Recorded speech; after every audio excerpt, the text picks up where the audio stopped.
Consuelo. Fue en Monterrey en donde en realidad fue entregada en cuerpo y alma a Mario. Mejor dicho, nada más en cuerpo, porque no le quería yo. Se puede decir que lo odiaba, lo trataba yo mal, lo veía como si viera a un enemigo, a pesar de que él era un bueno conmigo. A nuestra llegada temía más que nunca el entregarme.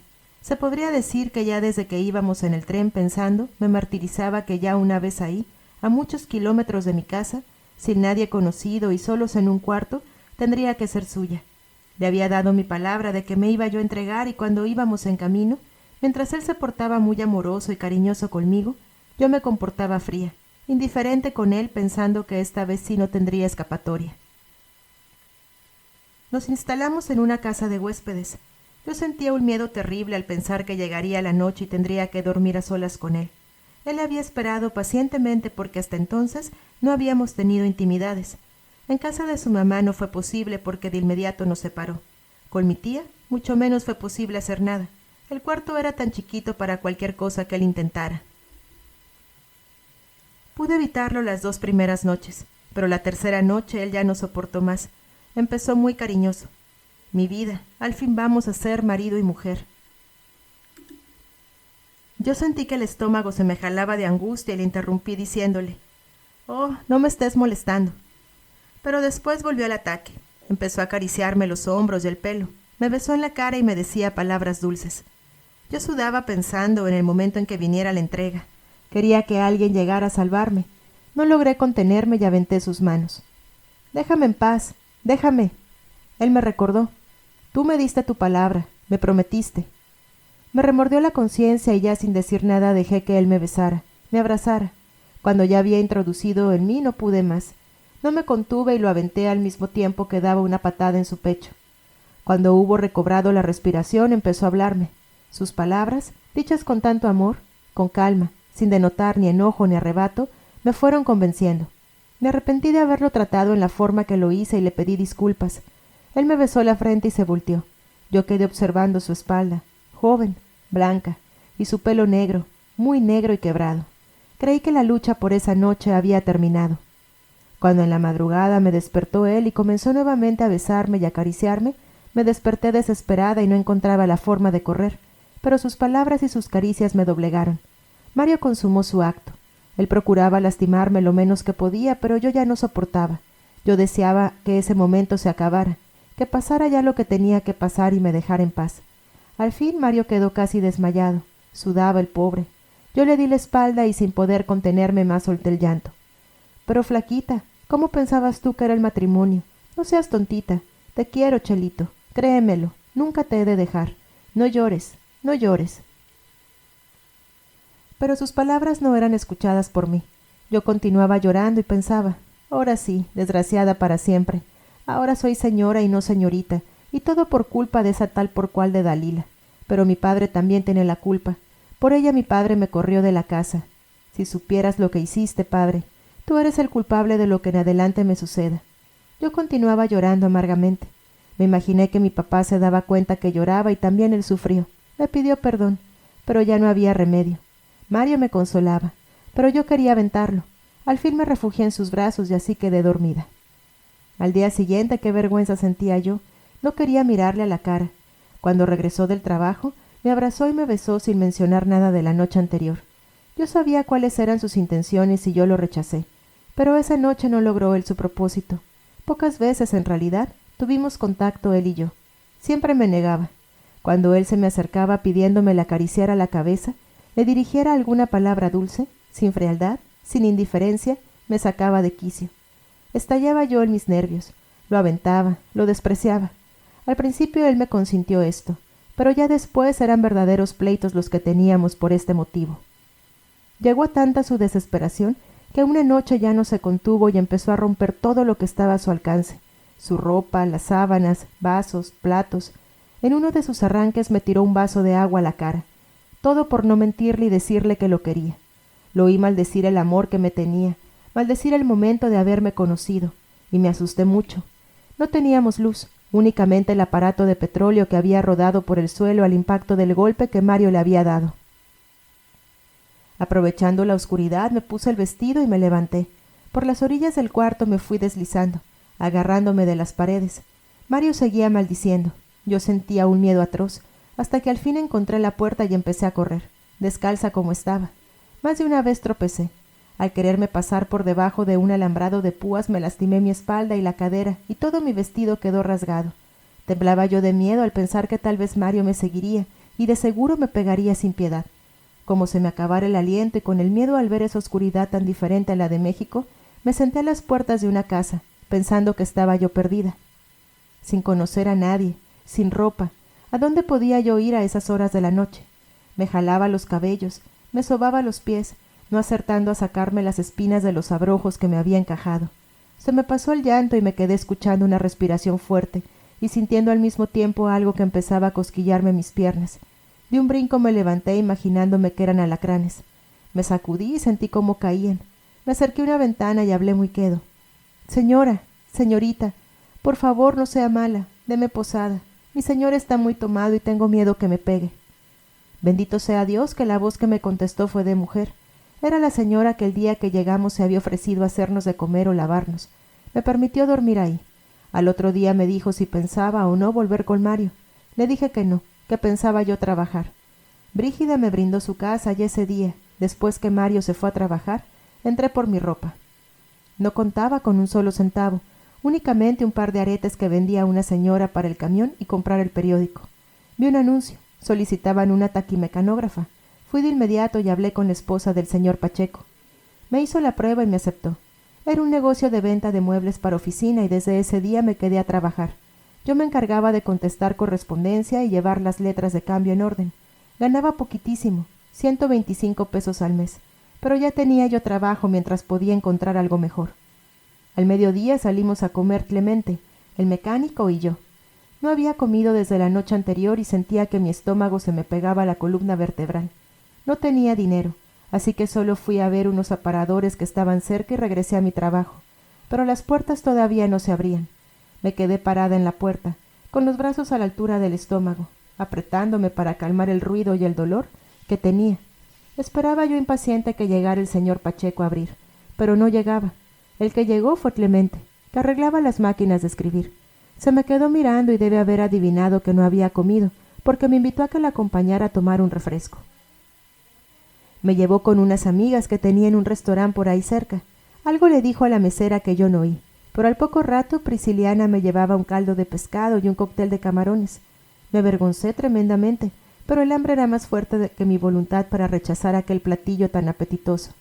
Lo comí, pero pensaba que hacía mal. Si Mario pasara en esos momentos por ahí, o alguno de sus amigos carteros, mal lo iba yo a pasar. Yo pensaba que Clemente me iba a hacer cualquier insinuación, pero gracias a Dios no fue así. Desde entonces iniciamos una amistad sincera. Creo yo que nunca jamás en la vida volveré a encontrar un joven como aquel, que daba ayuda sin esperar nada, solo por el deseo de ayudar. Tiempo después, poco tiempo, pasó un chinito frente al negocio y se quedó mirándome trabajar. Al otro día regresó y me propuso el trabajo de cajera. Tenía un café más adelante en donde yo trabajaría. Eran las 3 comidas al día y el sueldo de 12 pesos diarios. Iba a trabajar de las 8 de la mañana a las 8 de la noche, horas corridas, no como en la oficina del señor Pacheco. Lo que debía hacer realmente era sencillo: hacer las cuentas de lo que se consumía, apuntar en una libreta lo que se gastaba y hacer el corte de caja. Una mesera me dijo que ya siendo yo una señora, no podría resistir a vivir sin mi marido, que el día menos pensado iba a entregarme a otro hombre, no porque yo lo quisiera, sino porque el cuerpo mismo lo iba pidiendo. En verdad estas palabras me dieron miedo. De entregarme a otro que ni conozco, a seguir con Mario, mejor vuelvo con él y ya no hay peligro. A Mario no le habría sido difícil localizarme porque trabajaba en el correo. Cuando llegamos me llevó ante el administrador de esas oficinas a presentarme. Todos me saludaron y me recibieron bien. Por lo tanto, aunque yo hubiera querido esconderme, no me habría sido posible, pues todos los carteros me conocían y me hubiesen localizado de inmediato. Cuando trabajé con el señor Pacheco me fue a ver 3 veces. Piénsalo bien, Consuelo. Tienes que volverte conmigo. Aquí estamos solos. Me necesitas y te necesito. A propósito, ¿no necesitas nada? Yo entonces sí que fue orgullosa. Claro que no necesito de ti. Me basto a mí misma, y ni esperes que vuelva a ti. Se retiraba Mario y yo quedaba con sentimiento. Empezaba a mostrarse alejado de mí. Después, cuando ya estaba yo en el Café Frontera, a diario en las noches iba por mí. Había yo alquilado un cuartito chiquito de madera que me rentaba 50 pesos. No contaba con ningún mueble, dormía en el suelo, y por luz tenía la que entraba de la casa de la señora que vivía enfrente a mí. En el café ya no supe lo que era hambre, y la señora Brígida fue muy buena conmigo, pero muy buena. Yo me sentía, cuando hubo un poco más de amistad, como si fuera un familiar, digamos mi tía. Todos me decían que era mejor volver al lado de Mario. Yo resistí un poco, pero después, una noche en que había trabajado hasta después de la hora que me correspondía, caí muy cansada a mi cama en el suelo. Me despertó un dolor horrible que me dio del lado izquierdo en las costillas. Me dolía mucho y empecé a llorar. Quise enderezarme y no pude. El dolor arreciaba. Me encogí y la respiración se me cortaba. La pierna izquierda se me había paralizado. Quise gritar, pero no pude. Ni vela tenía siquiera para estar con luz. Había una luna preciosa. Yo miraba al cielo pensando que a esas horas mi padre, mi hermana y todos en casa estarían en cama, durmiendo plácidamente, sin tener ninguna preocupación, y su estómago estaría contento también. Estuve llorando mucho tiempo soportando el dolor. Cuando poco a poco se me calmó y mi pierna ya tenía movimiento, recordé a Mario. Si él estuviera aquí ya me hubiera llevado al médico, o me hubiera hecho algún té. Al menos, con su compañía, no tuviera tanto miedo. Al otro día vi a Mario y le dije que iba a volver con él. Dejé el trabajo. Brígida nos facilitó un catre, una cobija y me dio permiso para cocinar. Cosa rara, poco a poco me sentí más fuerte. Ya tenía yo un algo en que pensar. No con amor, porque no quería a Mario, sino con obligación. Pero no soportaba fingirle un amor inmenso que estaba muy lejos de sentir, y mi indiferencia y mi frialdad para con él seguían.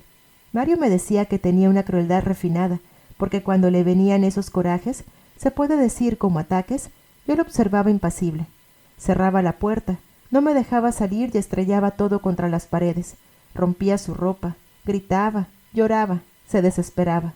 Yo permanecía rígida, como estatua, sin siquiera dar a entender mi miedo, mi coraje, con los ojos fijos en un solo punto, sin moverme 1 milímetro, sin intervenir en lo más mínimo para calmarlo. Él decía que me gustaba verlo enojado y desesperado, pero dentro de mí, ¿saben qué sucedía? Sentía un horror horrible. Tenía miedo de que él en un momento volteara y me pegara.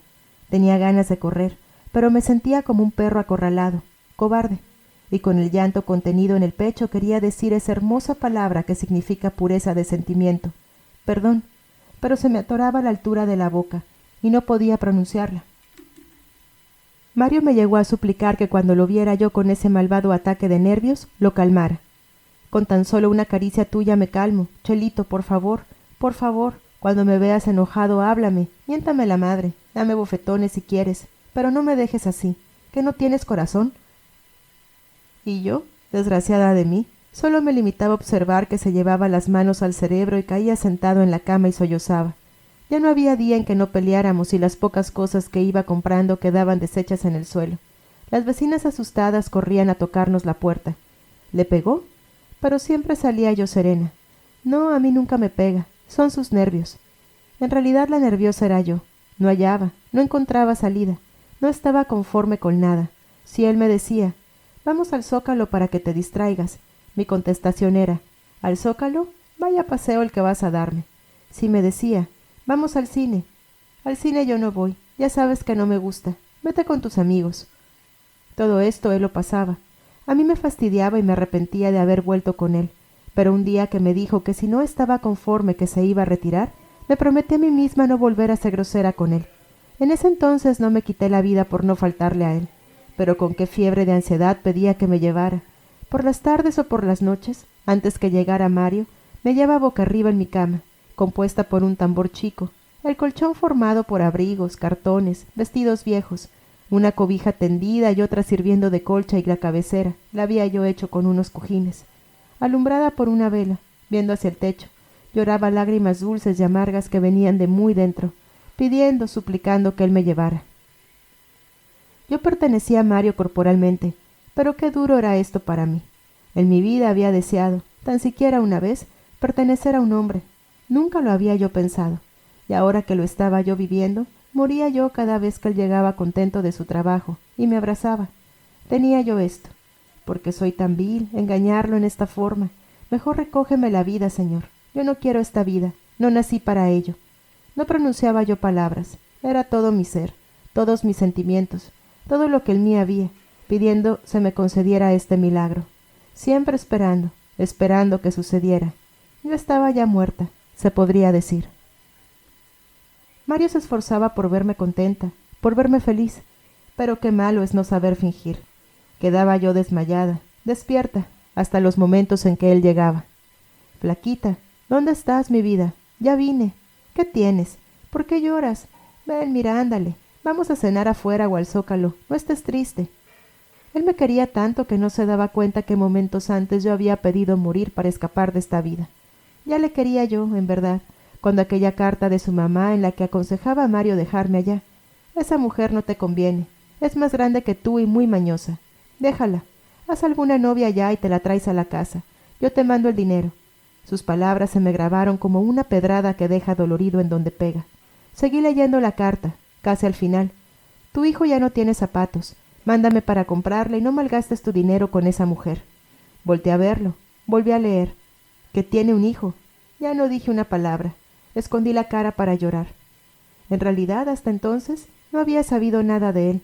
El cariño que empezaba a sentir por él se desplomó. Él me dio explicaciones. Me dijo el porqué de ese hijo.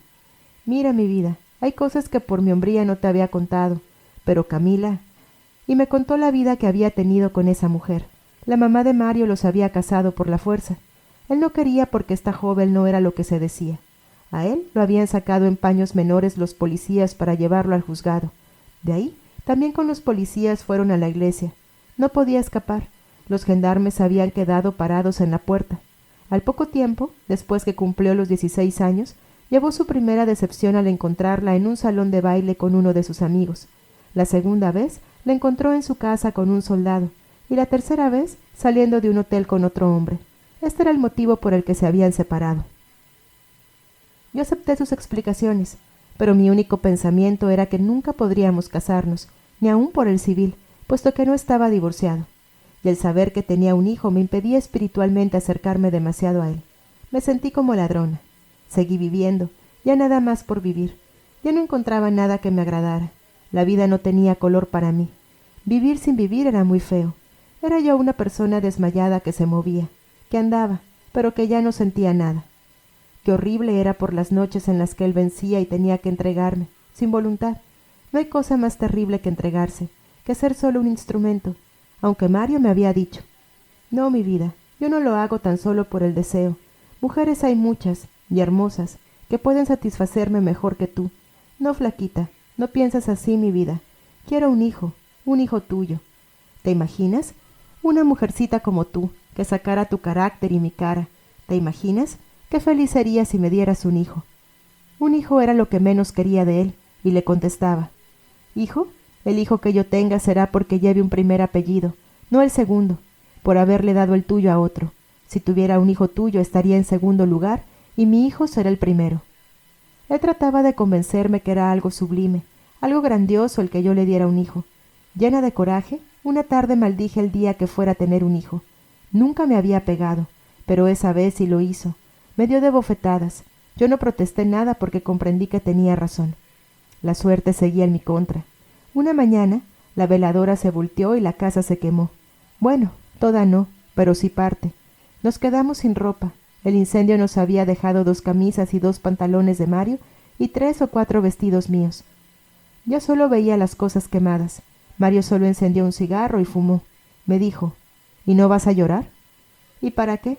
Ya está hecho. Ni modo. Y vuelta a vivir sin interés.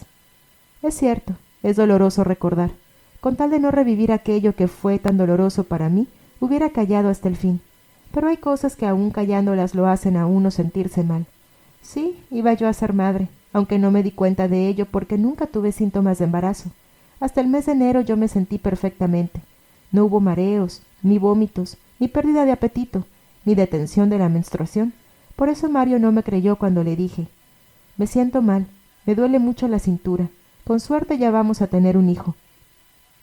Él ya había perdido la fe en mí, me veía tan fría, tan indiferente que me contestó, no, hombre, primero se cae el edificio de correos que tú seas mamá. Yo creo el día que estés embarazada te mueres. Yo solo torcí la boca y así quedaron las cosas.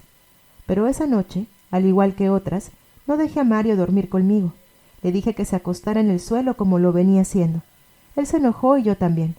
Mario, desesperado, llorando de rabia, decía grosería y media. Me insultaba y me comparaba con Camila, siempre poniéndole en un plan superior a ella. Tú no sirves para darme un hijo. En cambio, Camila es superior a ti. Ella sí pudo darme hijos, pero tú no sirves para eso. Qué gran vergüenza pasé en esos momentos. Qué humillación tan grande sentí al verme en el mismo lecho y semidesnudos los dos, y de pronto gritarme eso. Avergonzada, me cubrí hasta la cabeza. No quería seguir oyendo más. Camila, Camila, ven, te necesito. Solo tú sabes curarme. Gritando me tiró una revista a la cara. Ya estaba hasta como borracho de coraje cuando vi que agarró una de sus navajas de rasurar. Se había acercado a mí y creí que tenía intenciones de herirme. Pero no, se paró frente a mí, extendió su brazo y se iba a cortar las venas, cuando di el salto de la cama y logré que aventara la navaja. Se acostó. Toda la madrugada tuve un dolor intenso en el vientre que no me dejaba dormir. Él se fue a trabajar muy temprano sin hacer caso de mis quejas. Desperté al escuchar un grito. «Consuelo, el norte le va a llevar su ropa». Un poco dormida me levanté y corrí a los alambres a tratar de quitar la ropa. Estaba resbaloso el cemento. Me resbalé y al caer me desmayé. Cuando desperté en la sala de maternidad a los 2 días, Mario estaba a un lado de mi cama llorando. Cuando lo vi así, qué cariño sentí hacia él. Me pidió perdón y me dijo que se despreciaba a sí mismo por no haberme hecho caso. Sonreí. Me sentía dichosa al verlo ahí junto a mí. No me había abandonado. Él me fue a ver durante los 4 o 5 días que estuve ahí. No quería mandar a avisar a mi padre, pero yo en verdad me sentía mal, muy mal, y gracias a Brígida pude mandarle un telegrama. «Papá, necesito dinero. Mándame. Estoy en el hospital». Una tarde el llanto de un recién nacido me despertó. Al poco rato pasaba la camilla llevando a una señora que había dado a luz. Fue hasta entonces cuando sentí la tristeza de no ver a nadie junto a mí. Qué hermoso hubiera sido tener un bebé a mi lado. Cuando salí de ahí, cómo sentí feo al ver a los niños jugando en la calle.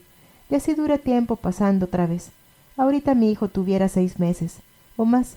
Conforme pasaba el tiempo, llevaba la cuenta de la edad que tendría el niño. Fue pasando el tiempo. Me fui conformando. Y por último, opté por borrar, o al menos tratar de borrar, todo eso que pasó. Ya estaba en la casa y la contestación de mi padre no llegaba. Yo estaba ansiosa. No creía que mi padre iba a guardar tanto silencio. No podía ser que me odiara tanto. Una tarde me hallaba en mi lecho compuesto por trapos y una salea en aquel cuarto de 2 metros por 2, con sus paredes de madera delgada, el piso de cemento rojo, el techo de lámina de cartón negro sostenido por 6 vigas delgadas, atoradas por clavos y corcholatas. Las paredes se apoyaban en 3 vigas atravesadas horizontalmente, una de las cuales me servía para colocar mis santitos. Mi ropa colgaba de unos clavos en las tablas y bajo la cama estaba un cajón de zapatos. En aquel cuartito me hallaba sola. Él se había ido a trabajar al correo. Todo me dolía, la cadera, las piernas, como si me hubieran pegado de palos. Las manos las sentía adormecidas, la cara hinchada y los dientes que se me desmoronaban. Estaba yo sorda, solo oía un zumbido en mis orejas. Luego mis dolores fueron desapareciendo. Me sentí libre de todo lo que pesara, libre del cuerpo, como si de pronto me hubiera dividido en 2. Una parte flotaba y la otra quedaba en la cama. Al fin murmuré, y sentí una sonrisa en mis labios. Sintiéndome tan livianita como nunca antes me había sentido, le vi ahí, en el techo. A él. Había una cruz luminosa de color verde, un verde no igual al color, y en el centro una llamita. Parecía como si me fuera incorporando. Ya no sentía el cuerpo adolorido. Flotaba yo en el aire. Era yo una especie de velo que poco a poco se levantaba. Era algo tan hermoso lo que sentí que no encuentro palabras exactas para decirlo. Solo podría decir que con un zigzag entré en la nada. Se me había cumplido lo que toda la vida había esperado. Mi dicha fue inmensa. No se puede decir qué grado de felicidad alcancé. Duró unos minutos. Muy lejos, oí la voz de uno de los hijos de mi vecina. «Chelo, Chelo, ahí la buscan. Creo es su papá». Hasta entonces desapareció. Yo hubiera querido permanecer así siempre. Volví a sentirme entera. Entró aquello que flotaba mi cuerpo. Me entró un dolor agudo en el vientre. Me incorporé y abracé a mi padre. Lloramos. y después de calmarnos me dijo: «Y para esto estudiaste, para esto eres una taquígrafa, mira nomás qué cuartucho te tiene». Sentí mucho, mucho coraje. Hasta entonces nadie me había hablado así acerca de mi casa, en la que yo mandaba y podía cambiar mis poquísimas cosas sin temor a nada, en la que podíamos platicar María, Brígida o cualquier otra muchacha, sin temor a pasar una vergüenza, sin que me dijeran que nada más estaba como los puercos, comiendo y durmiendo. Yo amaba mi casita. «Estoy a gusto, papá. Mario es muy bueno. No puede darme más porque no puede, pero es muy bueno». Mi padre me dijo que regresara con él a México. Trajo a otro médico. Este dijo que podía yo viajar. Bajé la cabeza para pensar. Mario era casado por las 2 leyes y tenía un hijo. A menudo hacía comparaciones y desde luego ponía mucho más arriba a la que había sido su esposa. «Tú no puedes compararte con ella. Ella tiene su piel muy blanca y la tuya es morena. Ella me dio un hijo. Esa sí es mujer», me había dicho Mario al negarme yo a ser suya. Por eso dije a mi papá: «Sí, sí me voy». Mario se quedó en Monterrey. «En cuanto arregles tu permuta, ya sabes que te espero, flaquito. Ya sabes que yo nunca te defraudo». Regresé a México en el camión. Mi padre me había dicho que iba a estar en Bellavista. Significaba tanto como volver a enfrentarme a Dalila. Ya no quería saber nada de ella, y me llevó a casa de mi tía. Cuando llegué a casa de mi tía recibí carta de Mario. Aún conservo sus cartas para mi consuelo al leer sus palabras de cariño, de amor. A los 15 días o 20 llegó Mario a la casa de mi tía. Me di de alta. Mi padre pagó todo mi tratamiento, como 4 transfusiones, sueros e inyecciones. Mario decía que iba a pagar a mi padre todo lo que había hecho por mí, pero ya tenía yo la idea de que debía separarme de él. No quería dejarme, pero yo ya no podía entregarme a él. Al no querer yo regresar con él a Monterrey, se fue para la casa de su mamá. Ahora sé que cuando perdí a Mario, perdí quizá la única oportunidad en mi vida de formar una familia, un hogar. Desde un principio fue bueno conmigo, habló por mí, respondió en mi defensa, me entregaba todo su dinero, me consultaba para todo. Pero mi malvado orgullo y mi insensatez no me dieron lugar para interpretar esto y darle el valor que esto tenía. En casa de mi tía volví de nuevo a batallar, pero ahora era peor. Si antes mi tío se detenía un poco para decir majaderías, ahora ya no.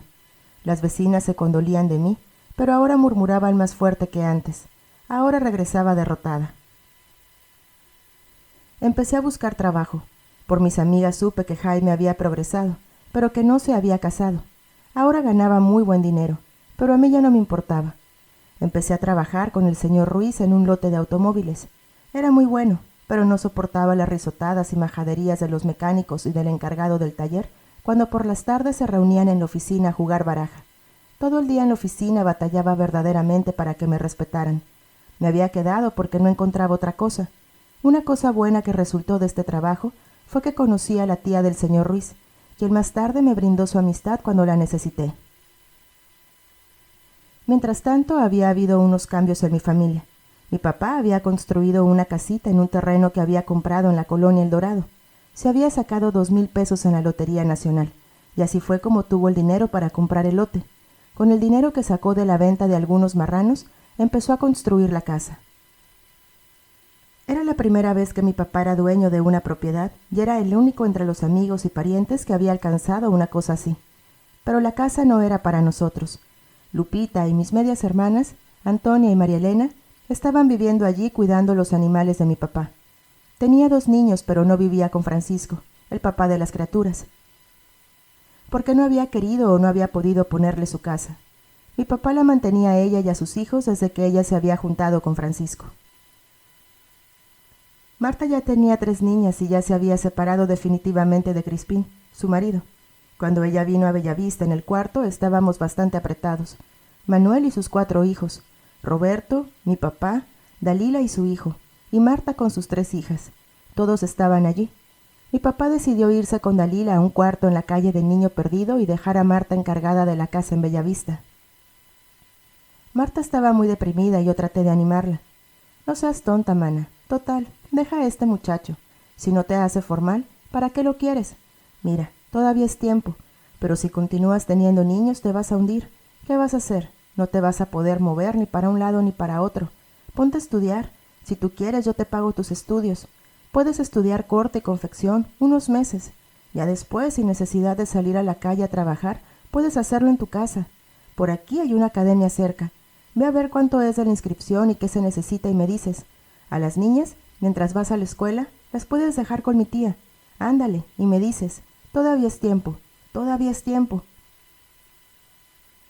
Marta permanecía callada. Yo, sentada en la cama, trataba a toda costa de convencerla.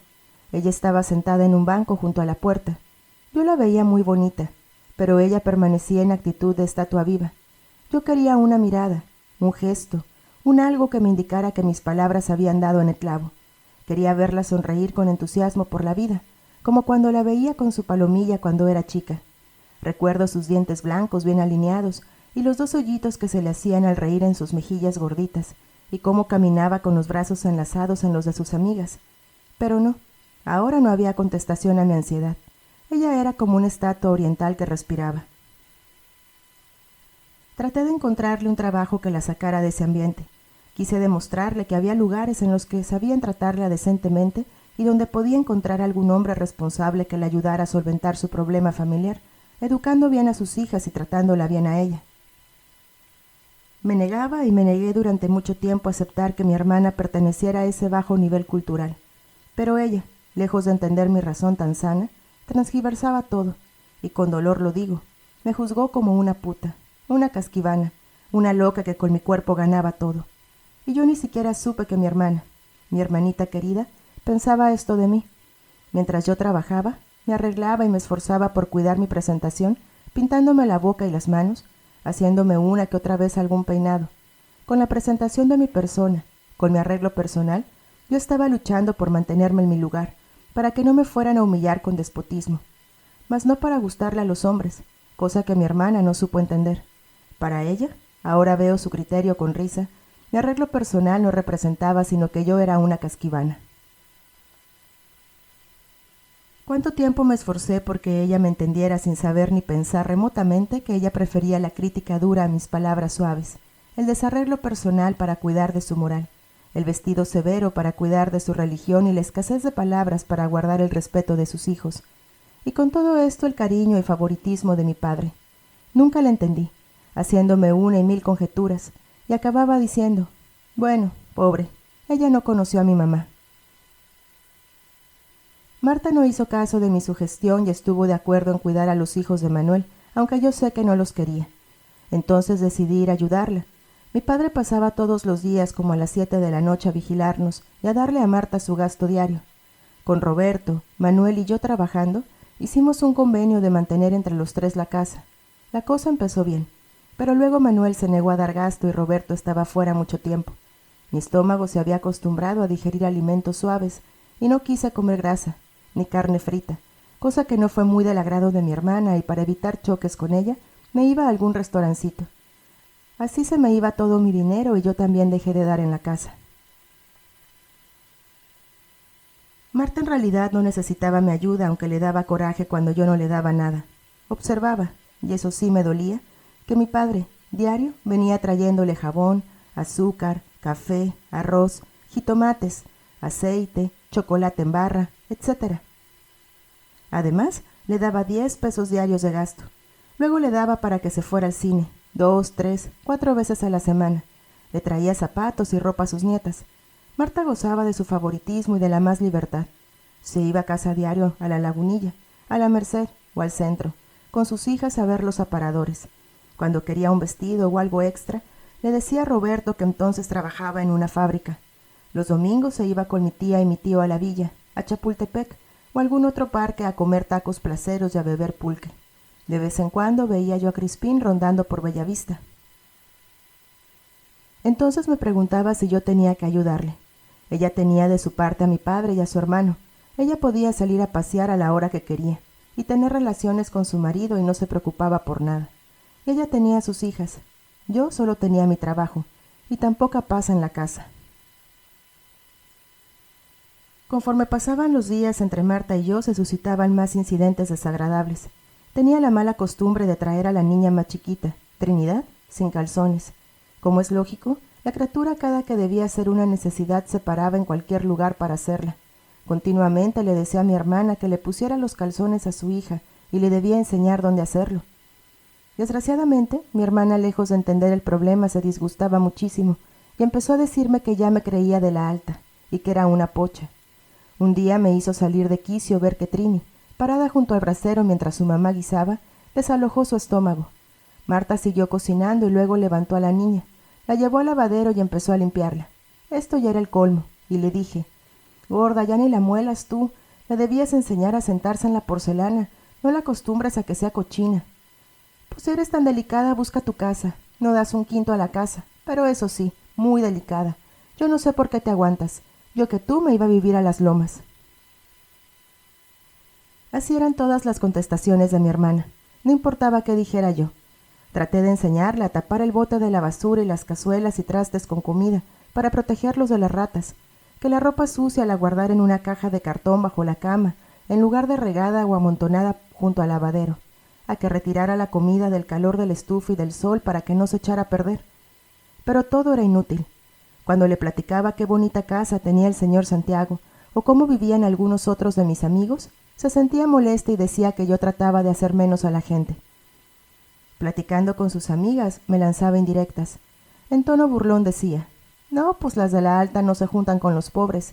«Oh, ya no quiero comer comida de los pobres porque me hace daño. Tengo que comer manjares». Y cuando se enojaba, de plano me decía que me largara. Pero eso no era lo peor. Lo peor era que me acusaba con mi padre y él siempre estaba de acuerdo con ella, y la respaldaba.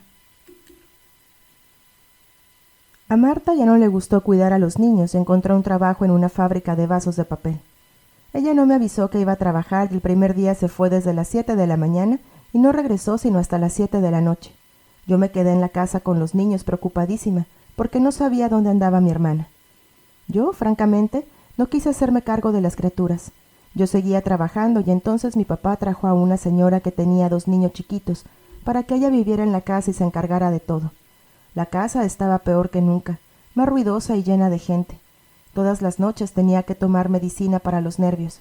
Sentada a la orilla de mi cama miraba el cuarto en tinieblas.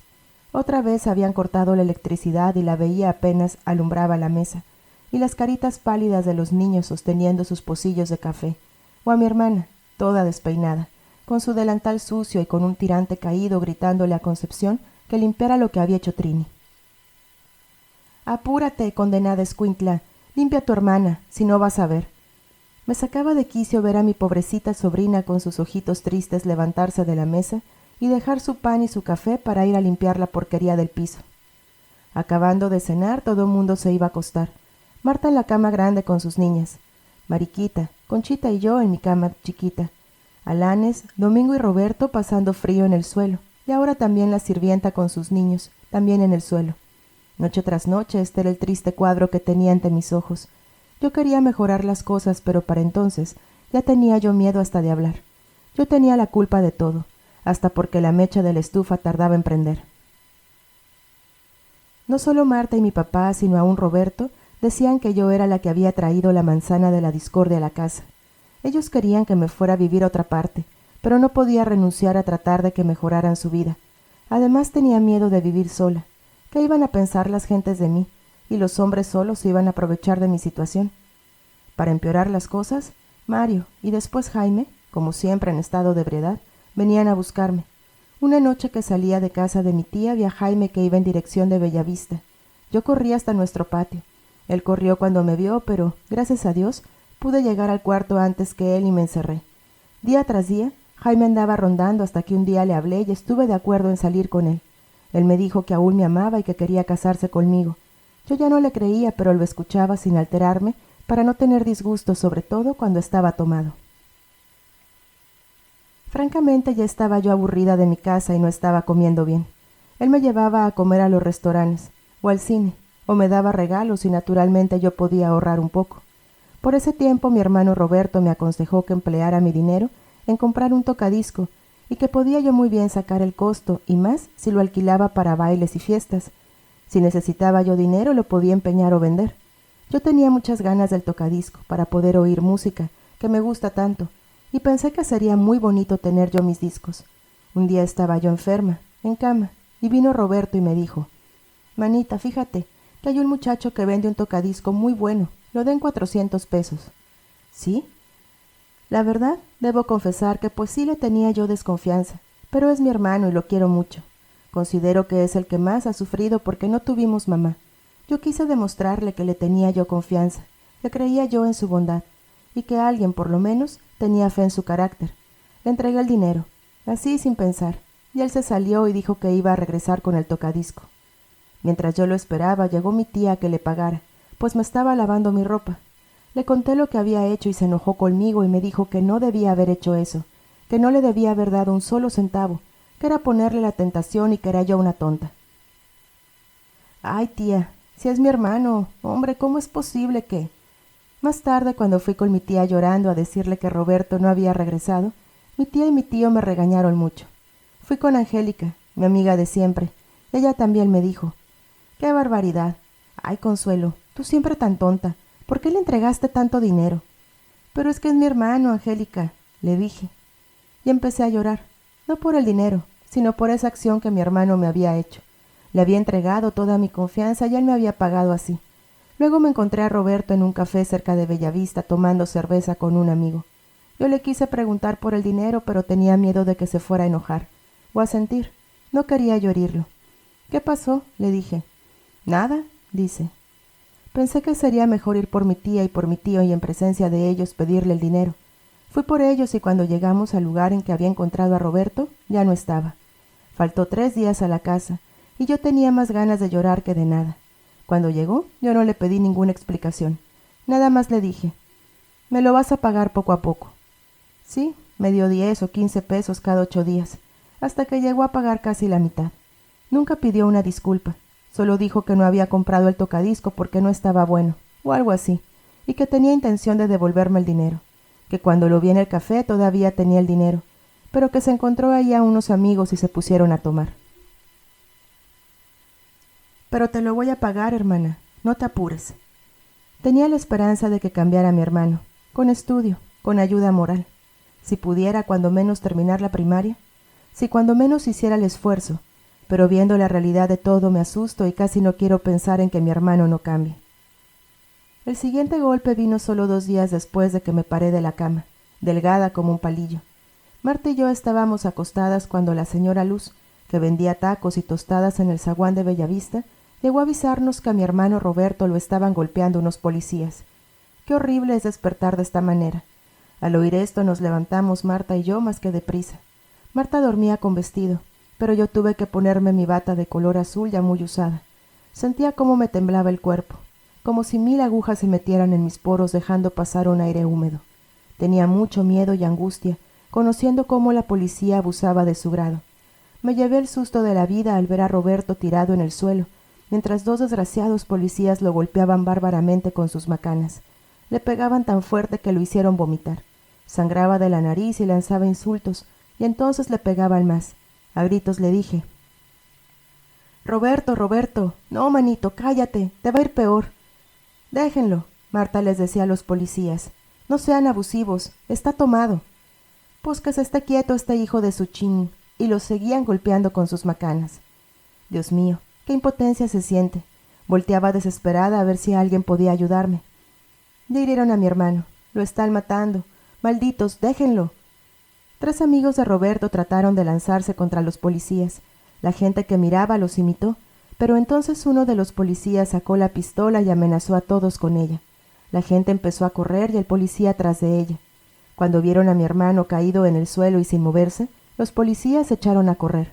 Alguien nos aconsejó llevar a Roberto a la delegación y que pusiéramos una demanda contra los 2 policías. Mientras sostenían a mi hermano, Marta y yo entramos a la vecindad, ella para traer a Trini que todavía tomaba el pecho, y yo para buscar con qué taparme. Saqué 50 pesos que tenía guardados, me puse el abrigo y abordamos un taxi. Ya vino la Cruz Verde por Roberto y 2 de sus amigos que fueron de testigos. Cuando llegamos a la delegación, Roberto estaba en la enfermería quejándose muy duro de los golpes que había recibido. Le dolía su cabeza, el estómago y las piernas. Seguía lanzando insultos contra toda la policía y empeorando las cosas. Yo le tapaba la boca. El doctor lo mandó al hospital y cuando se iba a la Cruz Verde, con él llegó Manuel, lleno de indignación por lo que había pasado. Él se subió a la cruz acompañando a Roberto, mientras nosotros nos quedamos a esperar que se hiciera justicia. Justicia. Ahí nos estuvimos hasta las 5 de la mañana, sin conseguir nada y solo perdiendo nuestro tiempo. Yo estaba desesperada. No había llegado a ninguna parte con Marta. Había gastado mis pocos centavos en Roberto. A los niños se los había llevado otra vez con Dalila. Yo sentía que iba a enfermarme si no escapaba a las miradas duras de mi padre y a sus palabras violentas. A sus diarias amenazas de arrojarme a Roberto llamé a la calle. No pude soportarlo más y entonces decidí salirme. La tía de mi jefe, la señora Andrea, me dijo que tenía una recámara desocupada que podía rentarme cuando le conté mi situación, con reservas, desde luego. Vivía casi en el límite opuesto de la ciudad y pensé que así podría escapar de todo aquello que me molestaba. Pero Jaime me encontró. Al principio se había portado bien y cuando empezaba a apoyarme en él, otro golpe más. No quiero que se enteren en mi casa que te veo. Mi mamá me lo prohibió. Si lo sabe mi papá, va a haber un gran disgusto. Pero si quieres, te ayudo a poner tu casa. En lugar de casamiento, Jaime ahora me ofrecía hacerme su amante. Al igual que antes había encontrado otros. Un amigo de la familia que consideraba mi tío. Pero me llevé chasco. Me dijo, si tú quieres, trabajas. Si no, no. Te pongo tu casa. Después uno que fue mi cuñado. También lo consideraba de la familia, pero fue lo mismo. Si quieres te pongo la casa en otro lado. En Veracruz, en Guadalajara, en donde quieras. Lo mismo, dejé de hablarle. Después el marido de Élida, el que siempre consideraba mi amigo, también me propuso hacerse cargo de mí. Mi cabeza empezaba a aturdirme. Me preguntaba, Dios mío, ¿pero es que solo represento un instrumento de placer? Quería alejarme de todo lo malo y como maldición me seguía. Empezaba a temer a todo mundo. Una noche llegó Jaime ahogado, gritando, insultándome y dando de patadas en la puerta de la señora Andrea. El despertar, oyendo aquel escándalo en una casa respetable, fue un choque tremendo y me desmayé. Por ese entonces me alimentaba mal, unas veces por no tener dinero, otras por no tener hambre, y otras porque se me acababa el tiempo para alcanzar el camión. Además, los corajes diarios en el trabajo habían minado mi salud. Estaba tan delgada como cuando me decían tísica. Empecé a perder el control de mis nervios. Me daban ataques de llanto y me privaba. Mi modo de hablar era el de un idiota o borracha. Excuso al decir que cometí errores incontables en el trabajo. Empecé a tener unos sueños muy vívidos. En una ocasión, soñé, o mejor dicho, tuve esa pesadilla. Estaba en una playa. Nadé hasta llegar a una isla. Cuando llegué me llamó la atención una pequeña cueva. Me asomé a ver su interior. De pronto la tierra se movía a mis pies y caí en un remolino de agua. Yo luchaba con todas mis fuerzas por salir a flote, pero ese remolino me arrastró. Me hundió. Pensé morir. Caía y caía.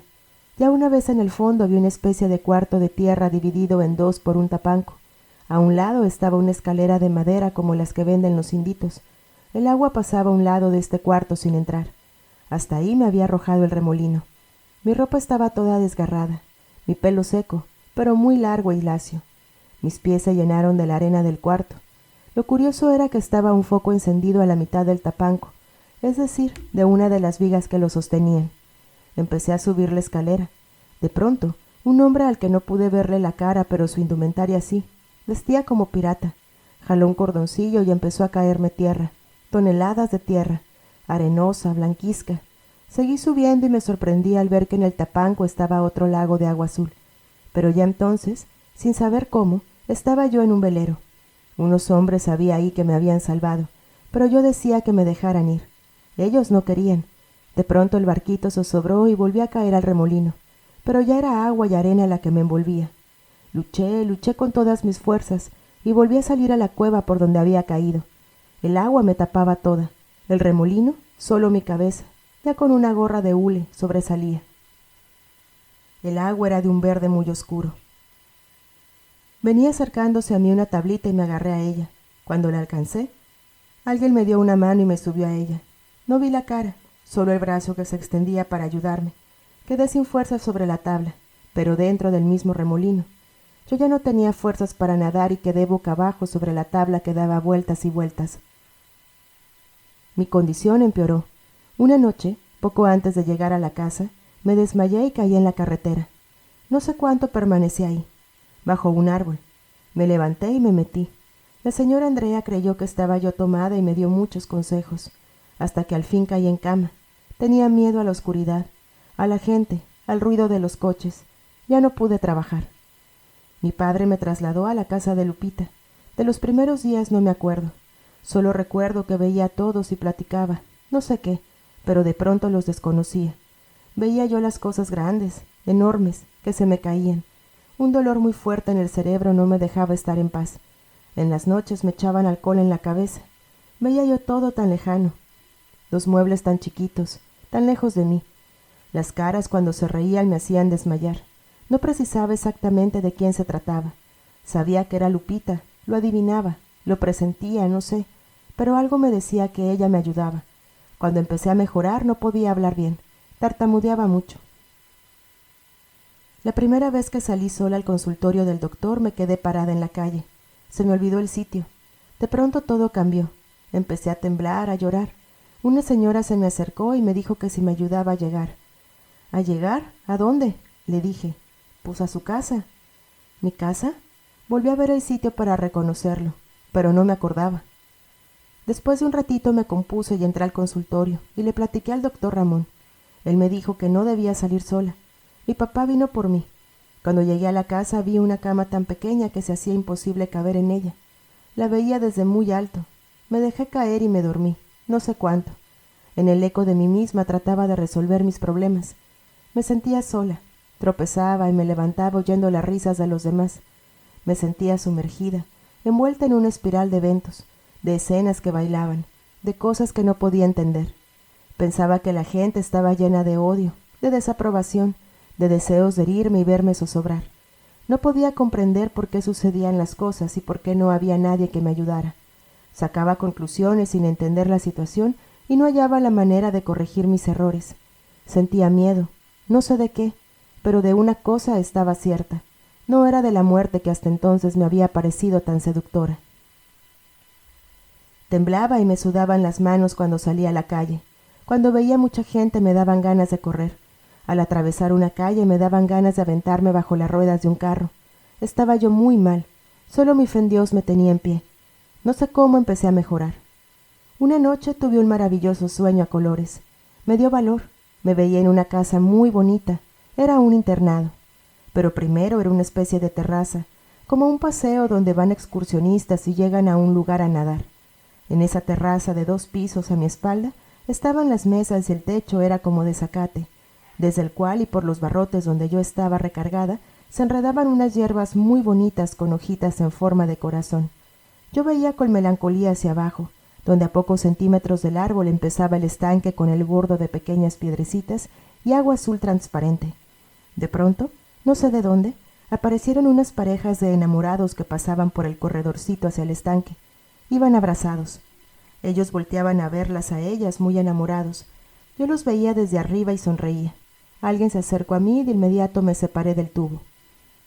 Cuando bajé al lugar en donde estaba el estanque, éste desapareció, y en su lugar me encontré sentada en una especie de mostrador color rojo y junto a un librero contra la pared de color café, con libros de un café más intenso. Junto a este librero, un poco retirada, estaba la ventana y un poquito más abajo mi cama, muy chica. Luego aparecían varios jóvenes y muchachas. No sé dónde estaban. Los veía con asombro desde mi lugar sosteniendo en mis manos un libro. Reían y hablaban en voz alta. Sus ropas me llamaron mucho la atención, pantalones rojos y camisas amarillas. Ellos volteaban a ver a su compañera y jalándola de la mano, saltaban sobre mi cama y desaparecían al cruzar la ventana. Uno de ellos, el último, me invitó a saltar. «Ven, vamos», me decía riendo. Estaban todos muy contentos. Hasta yo, en esos momentos que leía muy apurada el libro, me sentía contenta. Cuando desaparecieron todos, quedó mi cuarto en silencio. Volteaba a ver las paredes. ¿Y qué colores tan magníficos encontraba? Un verde pistache, un rojo rubí, un amarillo precioso. Doblé mi libro y lo dejé sobre esa especie de mostrador rojo. Me di cuenta que tenía el pelo largo, hecho bucles. Tenía también pantalones rojos y una blusa de un color que no sabría explicar. Me asomé a la ventana. Vi nuevamente a todos los jóvenes saltando una barda de hierbas comunes de un verde muy oscuro que estaba en poca retirada de la casa. Podía yo ver el pasto de un verde casi amarillo. Todos los muchachos eran güeros, sus cabezas bien peinadas. Todos saltaban la barda. El último me insistía: «Ven, ven, corre». Pero yo desde la ventana movía la cabeza que no. Cuando todos desaparecieron sentí unas ansias incontenibles de seguirlos. Brinqué la ventana. Cuando estaba a mitad del prado volteé a ver la casa. Era blanca, de un blanco tan bonito que sentí al haberla abandonado. Pero algo me decía que ya no podía volver a ella, así que continué mi camino corriendo para alcanzar a los demás. Ya no podía verlos, oía ya nada más su risa. Traté de trepar a la barda y lo logré, pero ahí me quedé. Desperté en el instante en que quedaba yo atravesada en la barda, boca abajo, mirando el verde pasto y la casa blanca, tan blanca, con su techo rojo. Lentamente perdí mi timidez y recobré mis fuerzas. Los profundos círculos de mi espiral empezaron a disminuir y se hicieron más claros hasta que poco a poco renací. Me sentí vivir otra vez, como una nueva Consuelo, y volví a sentir mi cuerpo lleno, ya no incompleto. Volví a sentir la fuerza que tenía como cuando estuve en el colegio. Sentí que otra vez era yo algo, alguien que podía hacer cosas, que valía más que un cacahuate, como decía mi padre. Empecé a conocer la verdadera cara de la vida. En el fondo, sentía una ira y un dolor tan fuertes que podrían ser peligrosos si los despertaba, porque yo era capaz de tomar una venganza terrible contra aquellos que me habían hecho daño. No quería herir en nada a nadie, sobre todo a mi padre. Prefería sufrir en silencio el dolor que guardaba dentro de mí. Bastaba que de nuevo podría mirar con mirada de reto a quien tratara de insultarme o humillarme. Sentía que podía imponerme y retirar lo que me hacía daño. Ahora tenía la capacidad de enfrentarme a todos sin temor a nada. Siempre tuve aspiraciones de llegar a algo, diferente de lo que hasta entonces conocía, fuera del ambiente en que vivía, quizás aún fuera de mis posibilidades. No me conformaba con permanecer en un solo sitio, en el lugar donde empecé, donde vivía o donde trabajaba. Tener determinado estudio o determinado oficio y limitarse al mismo no tenía chiste, no tenía valor. Me negaba a seguir en la vida la ruta marcada por las generaciones pasadas. Me oponía terminantemente a la palabra destino que infinidad de veces oía a mi alrededor. El que nace pa' maceta, del corredor no pasa. ¿Cuántas veces lo oí de mi padre, mi tía, amigas, vecinas? En los velorios, o después de algún accidente escuchaba: era su destino, y quedaban satisfechos. Pero yo no. Me daba miedo exteriorizar esto porque temía que me aplastaran por mayoría, y que dijeran que me oponía al curso de la vida y que quién sabe qué cosa sería yo. Mi familia especialmente hubiera dicho que yo era la más débil y más tonta de todos. Era también la más rebelde. Siempre tuve miedo de decir lo que pensaba porque nunca sentí la confianza de ser entendida. Pero pensando en lo sucedido, muy en silencio, analizaba y discutía conmigo misma, tratando de encontrar una solución. Nunca acepté que fuera el destino. Nada se puede hacer, decían. No te opongas al designio de Dios. ¿Aceptar esto? No, y 1000 veces no. Y entraba en una lucha también contra la Iglesia y los preceptos divinos. Es más, entraba yo a analizar la personalidad de mi Dios, contra quien nunca me rebelé, y lo estudiaba a conciencia, de rincón a rincón. Notaba que algunas gentes no se dejaban vencer por el destino, sino que luchaban contra él con una fuerza de voluntad inquebrantable. Supe de un señor español que empezó con una mueblería, y meses después había quebrado.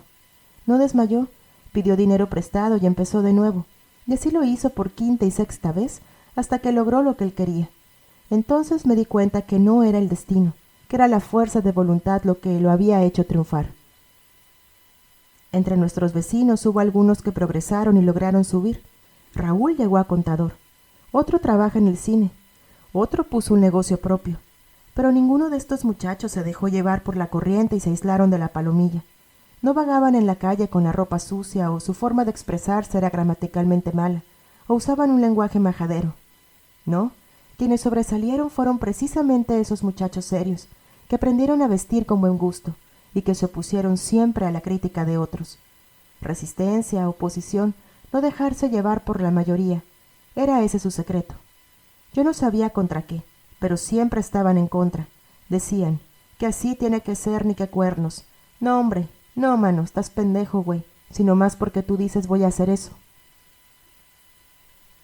Todo esto analizaba recargada en la pared, o sentada en una banca del jardín o a la puerta de mi casa. y la gente decía que era demasiado pensativa, que me remontaba a las nubes, que soñaba despierta.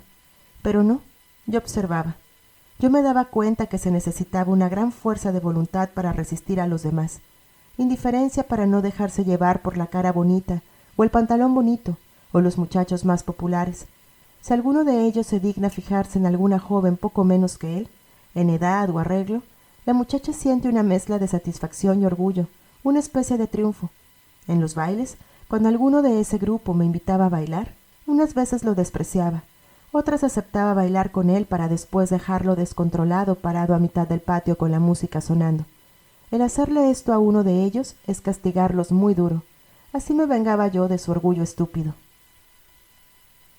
También me di cuenta que es necesario no ofender a quienes nos rodean. Por eso en varias ocasiones tuve que condescender y reír de los chistes de las amigas de mi hermana, aun cuando no los entendía. Nunca adopté la actitud de Rufelia, por ejemplo, que de inmediato se enojaba y les lanzaba esta frase: «No somos iguales, idiota, para que me hagas bromas». Claro que esto le ganó la antipatía de todos. Era muy difícil adoptar la actitud adecuada en ese medio. Si uno tiene el carácter muy severo, lo aíslan. Si uno es muy accesible, le ganan. Mis aspiraciones eran otras muy diferentes que las de las gentes del ambiente en que vivía. Mucho antes de estudiar como mecanógrafa, tuve la ambición de estudiar idiomas. ¿Por qué? ¿Quién sabe? Cuando ya era taquígrafa, quería llegar a ser stewardess en una compañía de aviación. No lo logré, pero no desmayé en mi empeño y no me desilusioné. Dormido en mi cerebro con una desesperación callada estaba el deseo de llegar a tener dinero. Necesitaba dinero para vivir en un nivel distinto, para formar parte de otro círculo, para ser de algún valor, para tener una vida mejor. ¿Y para qué quería yo tener dinero y una vida mejor? No porque me llamara la atención lo material, sino porque pensaba que si yo podía traspasar la pared que me encerraba, luego, poco a poco, podría sacar a mis sobrinos también. El dinero lo emplearía en conseguir un abogado que me arreglara que me nombraran su tutora, para defenderlos de los demás, para mandarlos a la escuela, para formar la clase de familia que no pude formar con mi hermana y hermanos. No quería que la historia se repitiera. Ellos no debían ser otro Manuel, Roberto, Consuelo o Marta. Quería proporcionarles todo lo que ellos me pidieran. Quería verlos convertidos en personas bien educadas, con una carrera, que le dieran cara a la vida sin miedo ni vergüenza y que avanzaran con paso firme y decidido. Y que me quisieran mucho. Quería también, si lograba salir fuera de mi ambiente, que mi hermano Roberto escapara y saliera a la superficie donde podía respirar libremente y moverse sin temor. Y cuando ya estuviera más grande y bien establecida, podría mostrar mi cara con valor y saber que no había yo hecho mi vida miserable y que también mi familia valía algo. Estas eran las fuerzas que me impulsaban fuera del letargado causado por mi enfermedad y por las circunstancias. Entonces no podía verlo tan claramente. Solo dirigía mis pasos por el camino que me gustaba, simplemente por eso, sin que fuera necesaria ninguna otra explicación. Siempre tenía la esperanza de que me condujera a ese algo, sin mirar siquiera más adelante si había alguna rama del árbol que pudiera caer y ponerme fuera de combate. Cuando ya me sentí bastante fuerte, busqué trabajo y encontré uno en una oficina. Pagaban poco y las horas eran muchas. Mientras viví con Lupita o en Bellavista, no pagaba renta y no tenía niños, ni marido, ni a novio llegaba. Era libre de hacer lo que quería. Me hubiera gustado estudiar secundaria por las noches, pero me sentía muy cansada y hubiera tardado muchos años en graduarme. Durante meses iba de mi casa al trabajo, del trabajo a mi casa, y nada más. Otra vez me sentía hundir en el mar de los problemas familiares. Roberto se emborrachó y está peleando. Mariquita tiene una infección en los ojos y Manuel no hace caso. Marta anda otra vez con Crispín. Mi tía Guadalupe necesita 30 pesos para pagar la renta del mes pasado. Tenía que alejarme de mi familia y anduve buscando un cuarto donde vivir. Pasó algún tiempo antes de poder encontrar algo que me conviniera. En muchas ocasiones no querían recibir a una mujer sola, y proseguí mi peregrinación buscando un cuarto, hasta que me decidí a mentir diciendo que era una estudiante de fuera que había venido a México a estudiar. Conseguí un cuarto en casa de una señora en las calles del Doctor Manzanares, y lo alquilé por 190 pesos mensuales. Era muy chiquito, pero al fin tendría yo mi cuarto. La señora tenía otros huéspedes y uno de ellos, Beatriz buscó mi compañía e iniciamos la amistad. Era una muchacha simpática, aunque la dueña me advirtió que no me convenía su amistad. Por las mañanas me despertaba temprano y me ofrecía que desayunáramos juntas en la cocina. «Estamos solas, mana», me dijo, «y nos necesitamos». A veces Beatriz y yo salíamos a sentarnos a tomar el sol en una banca, frente al pequeñísimo prado que estaba frente a la casa. Felipe, el cartero, se paraba a platicar y nos hacía reír. O Alejandro, el novio de Beatriz, también se acercaba. A la dueña no le parecía esto y luego nos insultaba diciendo: «A ver si hacen el favor de meterse a sus cuartos. Solo las mujeres de la calle acostumbran pararse en los zaguanes para buscar clientes». Pero en nuestras habitaciones nunca pegaba el sol, y siempre estaban húmedas y oscuras, y por lo tanto no le hicimos caso a la vieja. Pero desgraciadamente vino una cosa tras otra, y la dueña no cesaba de molestarnos. Si dejábamos trastes o comida en la mesa de la cocina, la íbamos a encontrar en la basura. Anegaba la cocina cuando llegábamos a comer, o regaba basura por el suelo. Quería cobrarme de más porque me bañaba 3 veces a la semana, o tenía la luz o el radio encendidos después de las 10 de la noche. Cada que estábamos cocinando bajaba esta fulana y observaba lo que había en la lumbre. Nos prohibió hervir carne, frijoles, leche, porque gastábamos mucho gas. Ya me estaba cansando la paciencia a esta señora. Observé que su casa no estaba manifestada como casa de huéspedes, ni tenía la placa del impuesto sobre la renta en la pared. Pregunté a cada uno la renta que pagaban, y me di cuenta que sacaba más de 1,000 pesos mensuales. Le detuve la renta 15 días y ella ya estaba molesta. Al día siguiente toda la cocina estaba regada con agua sucia de jabón con la que esta fulana lavaba su ropa, y la basura regada por donde quiera. Ahora sí, dije, ya basta, va a ver esta vieja condenada, ¿qué se está creyendo? Así pues subí las escaleras muy enojada. Toqué su puerta. «Señora, ¿quién diablos está usted creyendo que es? ¿Cree usted que porque soy prudente y soporto sus majaderías, hasta el grado máximo va usted a abusar en la forma que lo hace? Pues si no le gusta ya lo sabe, puede irse a otro lado». «Claro que me voy a ir, pero cuando me dé la gana y después de acusarle al gobierno que tiene usted un negocio clandestino. ¿Acaso paga usted sus impuestos? ¿Dónde está la placa del impuesto sobre la renta? ¿Dónde está su cédula de empadronamiento? Y todavía que le estamos pagando rentas muy altas se pone usted de lépera y nos causa de ser cualquieras. ¿Por qué levanta falsos a lo tarugo? Esta casa es una cueva. O quién sabe qué clase de negocio tendría antes. Las habitaciones divididas lo demuestran. ¿Qué acaso cree que no sé distinguir entre lo que es una alcoba y lo que es otra? Con suerte ya hasta antecedentes policíacos tiene». Esta fulana nada más se oía sin decir palabra. Se quedó de una pieza. Tal vez solo estaba sorprendida de mi reacción, o tal vez tuve razón en lo que dije. Lo que sí fue cierto es que se nos dejó en paz. Se me hacía duro salir de ahí, pues había encontrado una amiga en Beatriz, a pesar de que para entonces ya la conocía bien y no me gustaba lo que hacía. Alejandro era su amante y la mantenía, pero ella lo hacía tarugo con otros, y ya me estaban cansando con sus pleitos. Luego, como a los 5 meses de vivir ahí, oí un silbido muy conocido para mí. Jaime. No sé cómo logró saber mi dirección, probablemente por mi tía, pero un día a las 3 de la mañana tocó los timbres de la casa y se metió al patio gritando mi nombre, insultándome, diciendo maldición y media para que oyera todo mundo. Luego a la mañana, tarde y noche me espiaba. En varias ocasiones se limitaba a seguirme sin hablarme, y esto me sacaba de quicio. Cuando andaba yo en la calle ya era una cosa que solo miraba hacia atrás sintiéndome seguida. Creí que iba a volver a enfermarme y comprendí que ya no iba a poder vivir ahí y tendría que cambiarme. Por medio de un anuncio en el periódico, tuve la suerte de encontrar un cuarto muy bonito por 200 pesos en una casa que alquilaba a una familia cubana. Estuve muy a gusto ahí. Estaba todo muy limpio, tenía agua caliente a toda hora, el baño muy bonito, sala, teléfono.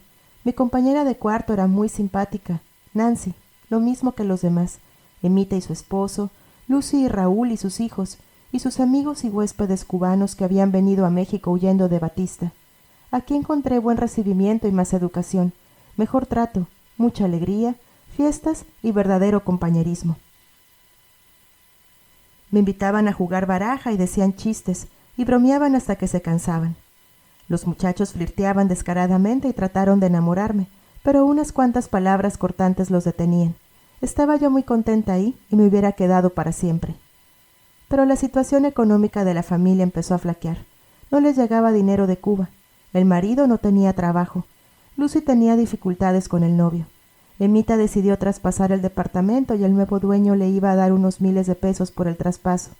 Nancy se fue a vivir con un hermano suyo casado que es licenciado, pero yo no pude encontrar otro cuarto rápidamente y me quedé con los nuevos dueños. Pero ya no fue igual. Me dediqué a buscar casa y un día regresé y me encontré la cama y mi ropa a mitad de la sala, porque el dueño se le ocurrió pintar la pieza. Estaba muy mala de bronquitis y tuve que pasar varios días acostada en la sala. Encontré un cuarto en las calles de Sonora. La casa de departamentos me gustó y la zona era bonita.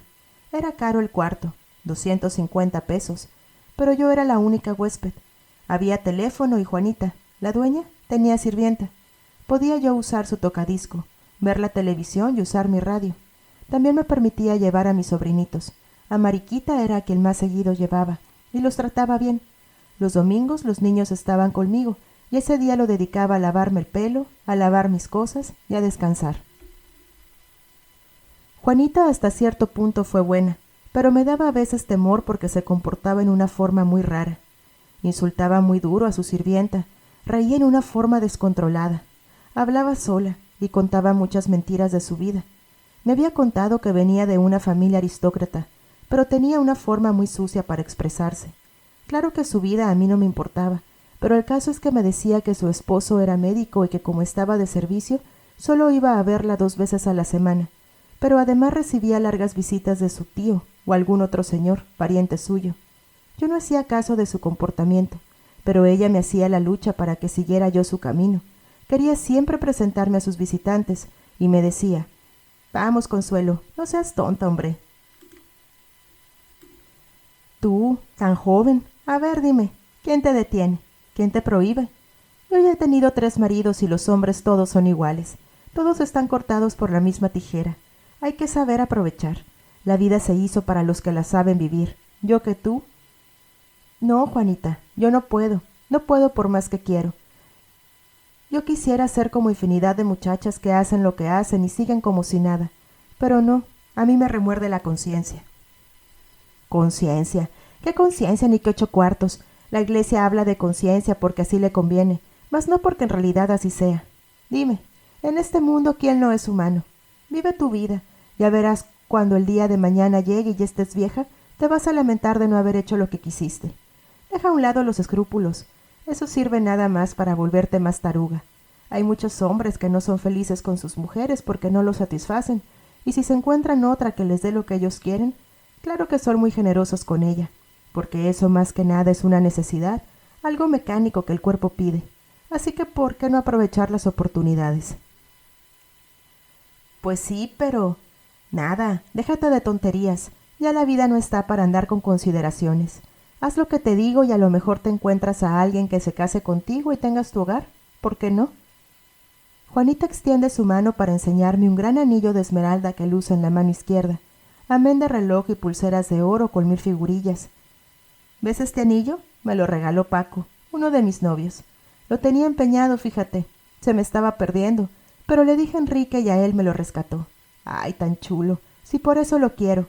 Está bonito el anillo, ¿verdad? Pero tengo otros mucho mejores. Pero ay, casi todas mis joyas las tengo empeñadas. Fíjate que Rafael me regaló un anillo con unos diamantitos, pero el otro día que andaba yo bruja, lo empeñé.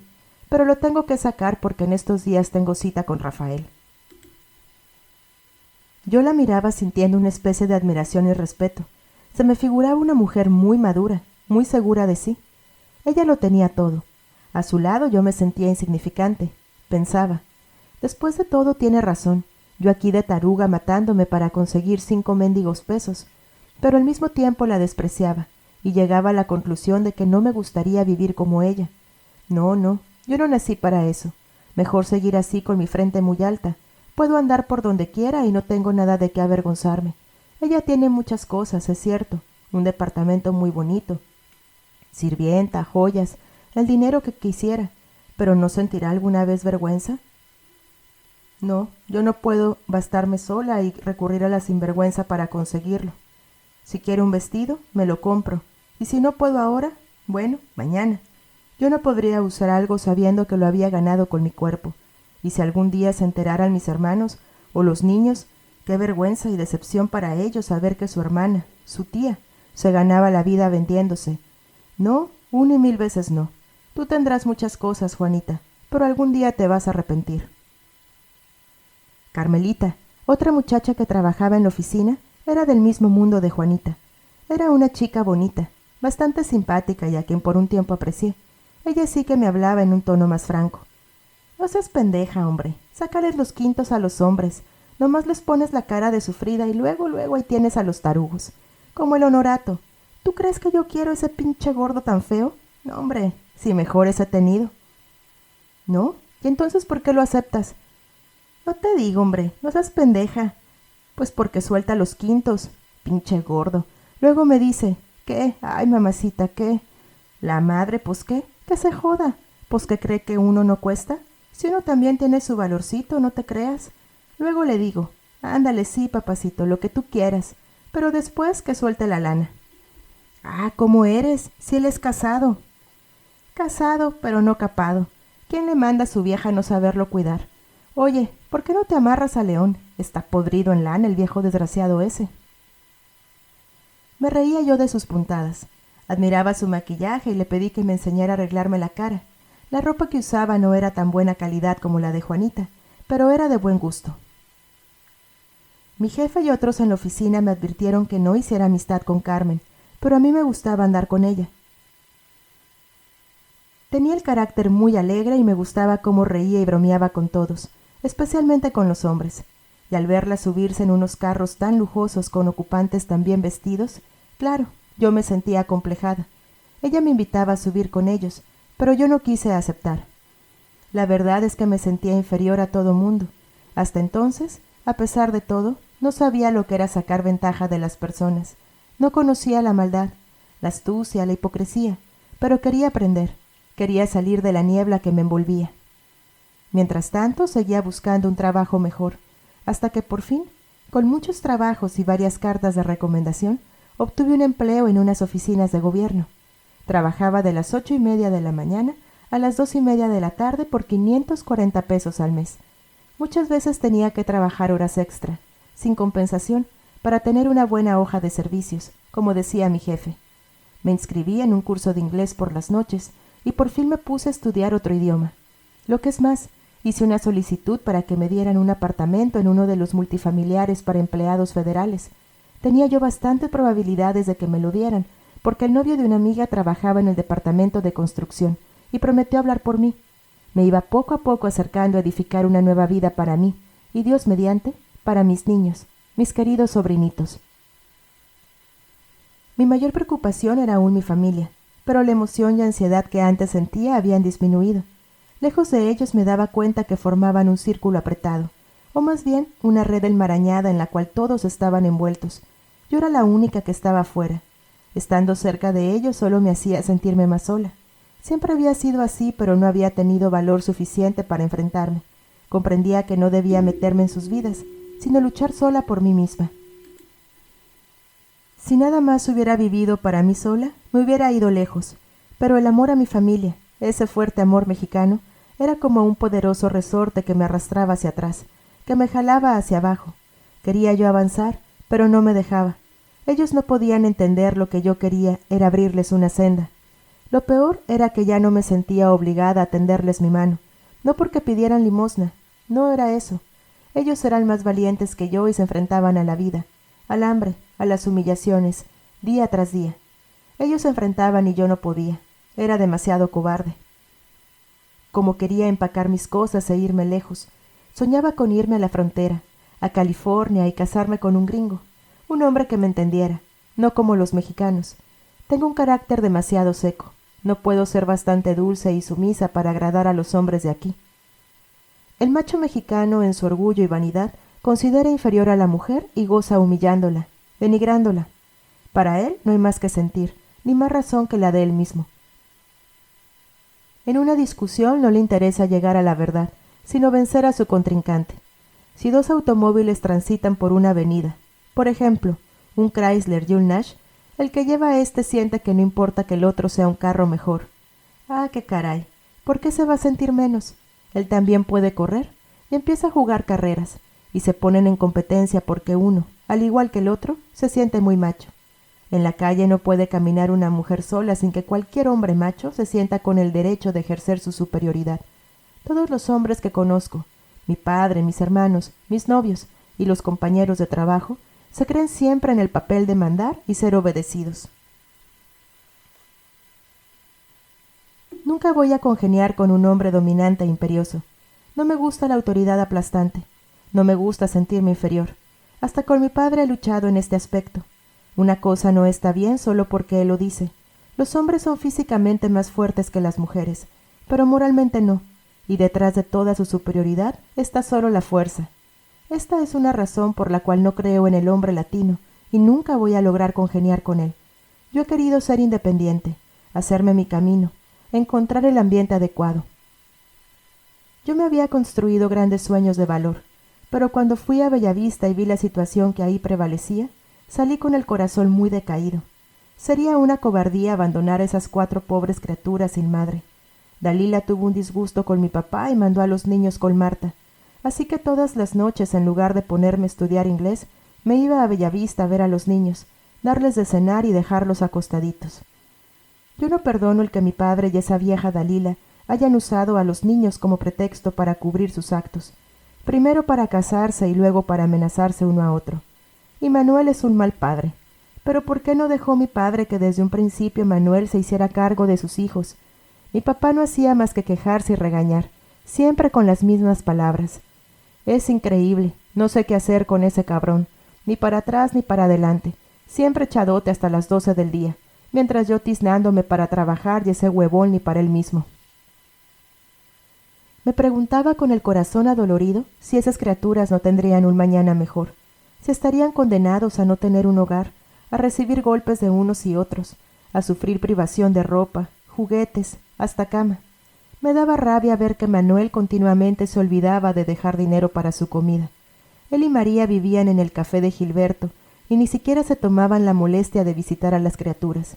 Me parecía que gritaba en un desierto y sentía que las llamadas del sol me quemaban a mí y a 4 pequeños arbolitos. Yo pensé que si se usaba la fuerza, Manuel tomaría más en serio sus obligaciones.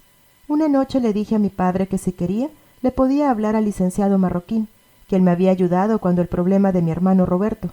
Mi padre aceptó, pero con duda, indeciso. Pero mejor opté por ir a la oficina de servicios sociales, donde sin más ni más acusé a mi hermano de irresponsabilidad. No hizo caso de las 2 primeras notificaciones, pero envió a un policía con la tercera al café. Manuel palideció al ver entrar al policía y dirigirse a él, y esta vez sí dio resultado, pues se presentó en las oficinas al día siguiente.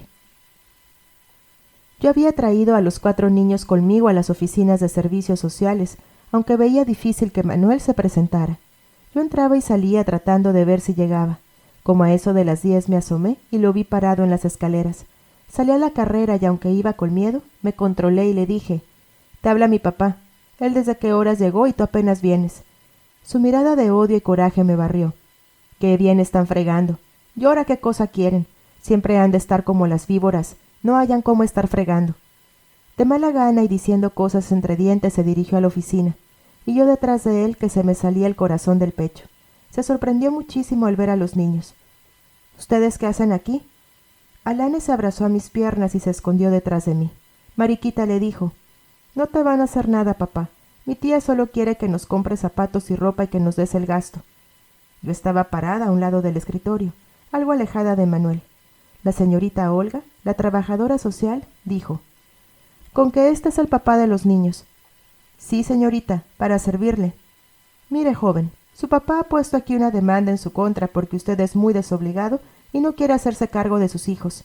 ¿Que no le pueden si son sangre de su sangre y carne de su carne? ¿Que no los quiere? ¿Que no le dolería que cualquier día le avisaran que ya les pasó una desgracia o que alguno está en el tribunal? ¿Y todo esto porque están desamparados?» Manuel se cruzó de brazos y a todo lo que le decía la señorita contestaba: «Sí, sí los quiero. ¿Cómo no, si son mis hijos? Claro que no, no me gustaría». Cuando terminó la señorita Olga, Manuel le dijo: «Mire usted, señorita, desamparados no están. Mis hijos están bien con su abuelo, No es cierto que se les pegue, ni que se les maltrate, como dice mi hermana. Lo que pasa es que ella siempre exagera las cosas. Para ella, el que se les dé un simple manacito a los niños ya es una golpiza. Y eso es falso completamente. ¿Y Dalila? Dalila es una santa. Ya quisieras tú y muchas otras ser como esa mujer. A mis hijos no les hace falta nada, pero mi hermana quiere que vivan una vida de americanos, y yo no saco lo suficiente para darles una vida como la que ella quiere.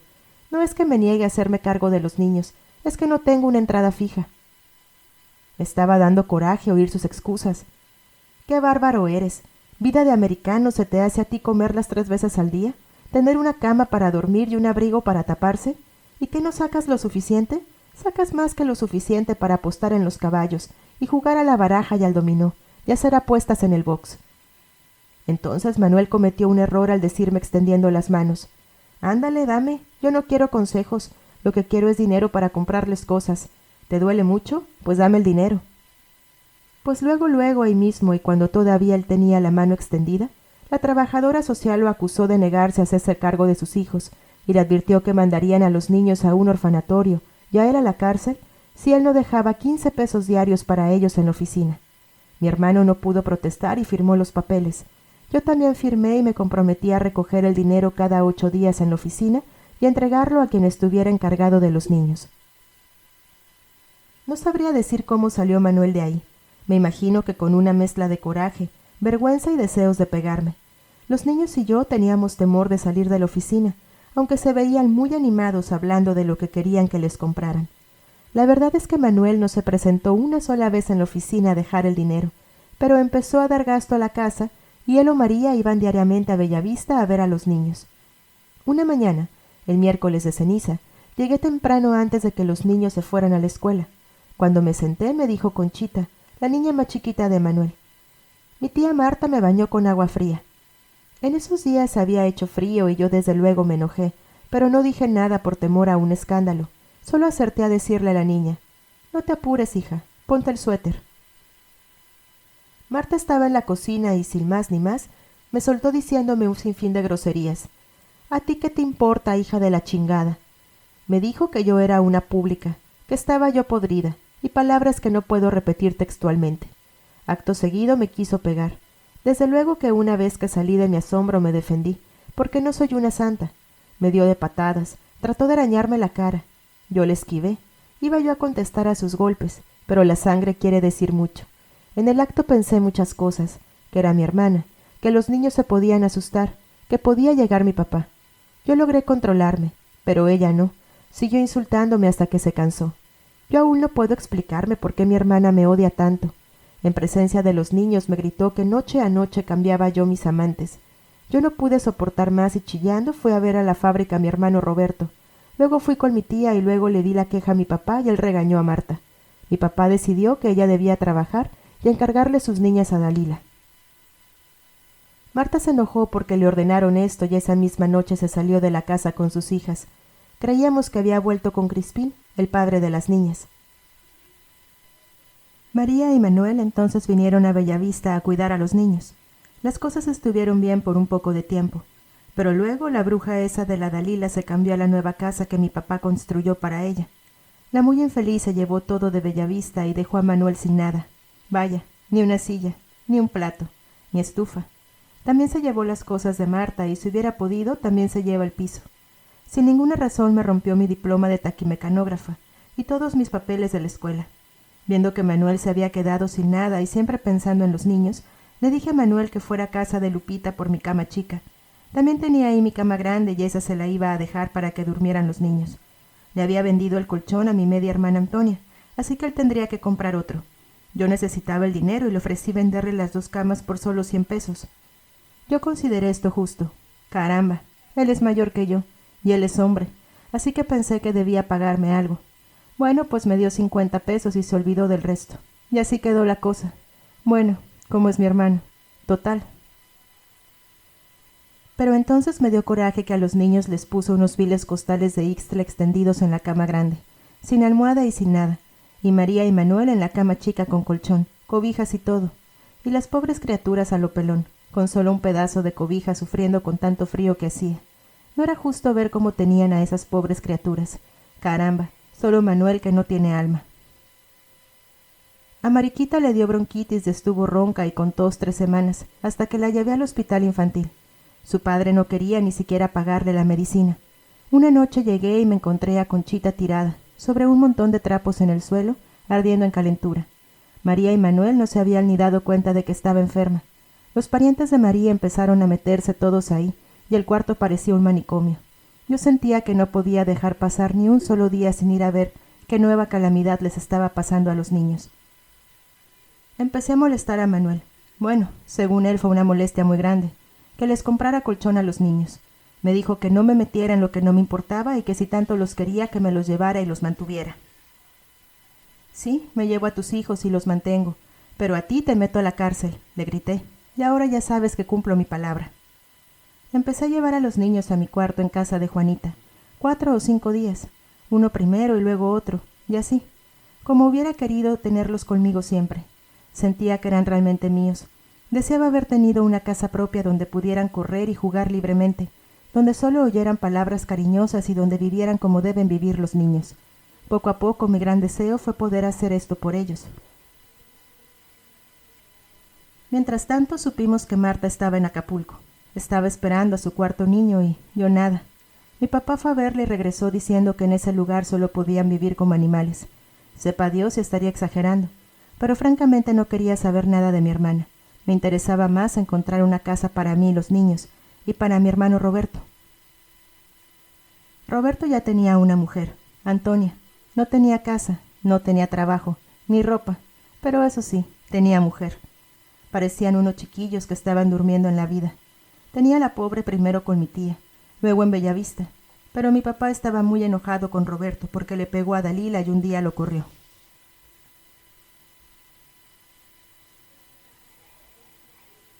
No quiero que te quedes aquí, le dijo.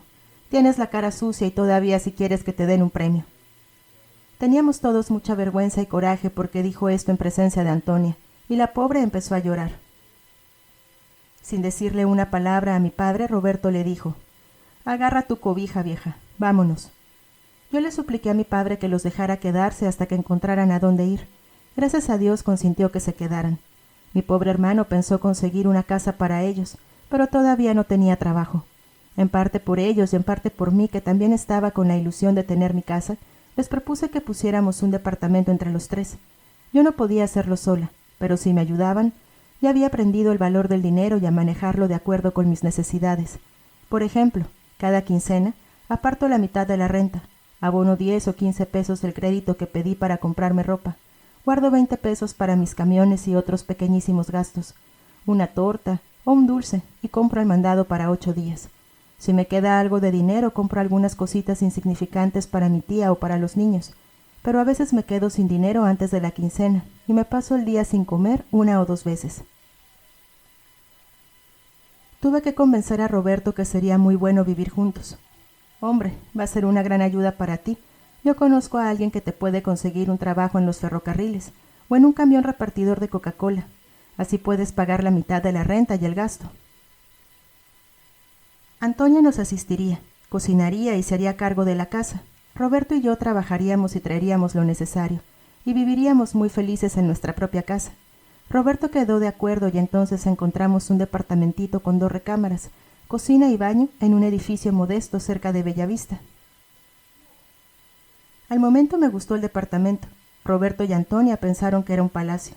Tenía ventanas con vista al oriente y el sol entraba desde temprano. Un calentador de leña en el baño, agua corriente y piso de mosaico. Las piezas eran muy chiquitas, aún sin los muebles, pero mucho mejor así porque nosotros no teníamos nada en absoluto de muebles. La renta era 240 pesos al mes. Dejamos 85 pesos de depósito y fuimos a buscar un fiador para firmar el contrato. Mi papá rotundamente me dijo que no. Antonio y Roberto no conocían a nadie que sirviera para dar la firma. Yo tuve que pedirle a mi jefe de grupo en la oficina que me diera la firma. Yo había mandado a Antonia varias veces para que dejara más dinero como depósito, para que la dueña no fuera a dar el departamento a otra persona, y nosotros nos quedáramos sin nada. Roberto se enojó y dijo que era mucho lío por un mendigo, canijo apartamento. No tenía idea de lo que era tener un hogar, pagar una casa, y entonces perdió interés, o le dio miedo. Bueno, me dijo que ya no lo quería y que lo agarrara yo sola. Quise que me devolvieran mi depósito, pero no se pudo. Total, que me quedé bien embarcada. Me llevé mis cosas en un taxi. Nada de muebles, únicamente el radio, la plancha, el burro y mi ropa. Ya le había yo advertido a Manuel que si no me daba el resto del dinero de las camas para por lo menos sacar una cama en abonos, iba a llevarme mi cama a la chiquita. No me hizo caso y el día que me cambié, fui a Bellavista y me llevé mi cama y les dejé el colchón. Claro que Manuel y María se enojaron, pero ¿cómo iba yo a dormir en el suelo? Luego Manuel tuvo el corazón de quitarles a los niños la cama grande. Compró su buen colchón y a los niños los acostaba en 3 pedazos de petate, pasando tanto frío en el suelo y sin protección alguna contra los asquerosos roedores que salían por 9 hoyotes. Yo los conté, que había en el piso y mi hermano no hacía nada por taparlos. Por eso fue que tuvimos un pleito, porque cuando yo le vendí las camas le dije que la cama grande era para los niños. Él alegó que había pagado por ella y que podía hacer lo que le diera la gana con la cama. Pues dejó de hablarme y no me dirigía la palabra cuando llegué a corretearlo en la calle. Dije, ¿ah, sí? Va a ver este canijo. Llegué a Bellavista. Le di a María el dinero y me llevé mi cama en un taxi. Luego la quería Roberto, pero Chihuahua. Ya me había hecho tantas que si no me daba un centavo no iba a tener la cama. Entonces la vendí por otro lado en 100 pesos. El haber perdido todas mis comodidades en casa de Juanita cuando me cambié al departamento me disgustó un poco. No tenía bastante dinero para que me conectaran la electricidad, así que el primer mes usé velas. No tenía guardarropa, ni estufa, ni había manera de planchar. Para ir al trabajo me tardaba 1 hora y no tenía tiempo para desayunar. El dinero que tenía para comida tuve que emplearlo en otras cosas, así que por varios días estuve a café y pan. Lo bueno era que entre los compañeros de la oficina, como a las 10:30 de la mañana, nos cooperábamos, y con el dinero de todos comprábamos galletas, dulces o chocolates y limonadas. Trabajaba por las tardes para poder reunir dinero con que arreglar la casa, pero ya iba a llegar la Navidad y yo todavía no tenía muebles. Una noche le fui a pagar a Juanita un dinero que le debía y le conté mis apuraciones. Necesitaba dinero para traer a mis sobrinos a vivir definitivamente conmigo, pero iba a tomarme toda la vida para poder ahorrar lo que ganaba. Voy a tener que pedir dinero prestado, a rédito. Ay, Consuelo, qué lástima. ¿Por qué no concursas en la televisión en el programa de aficionados? Puedes cantar, puedes bailar. Si ganas, puedes tener un montón de dinero y también muy buenos contratos.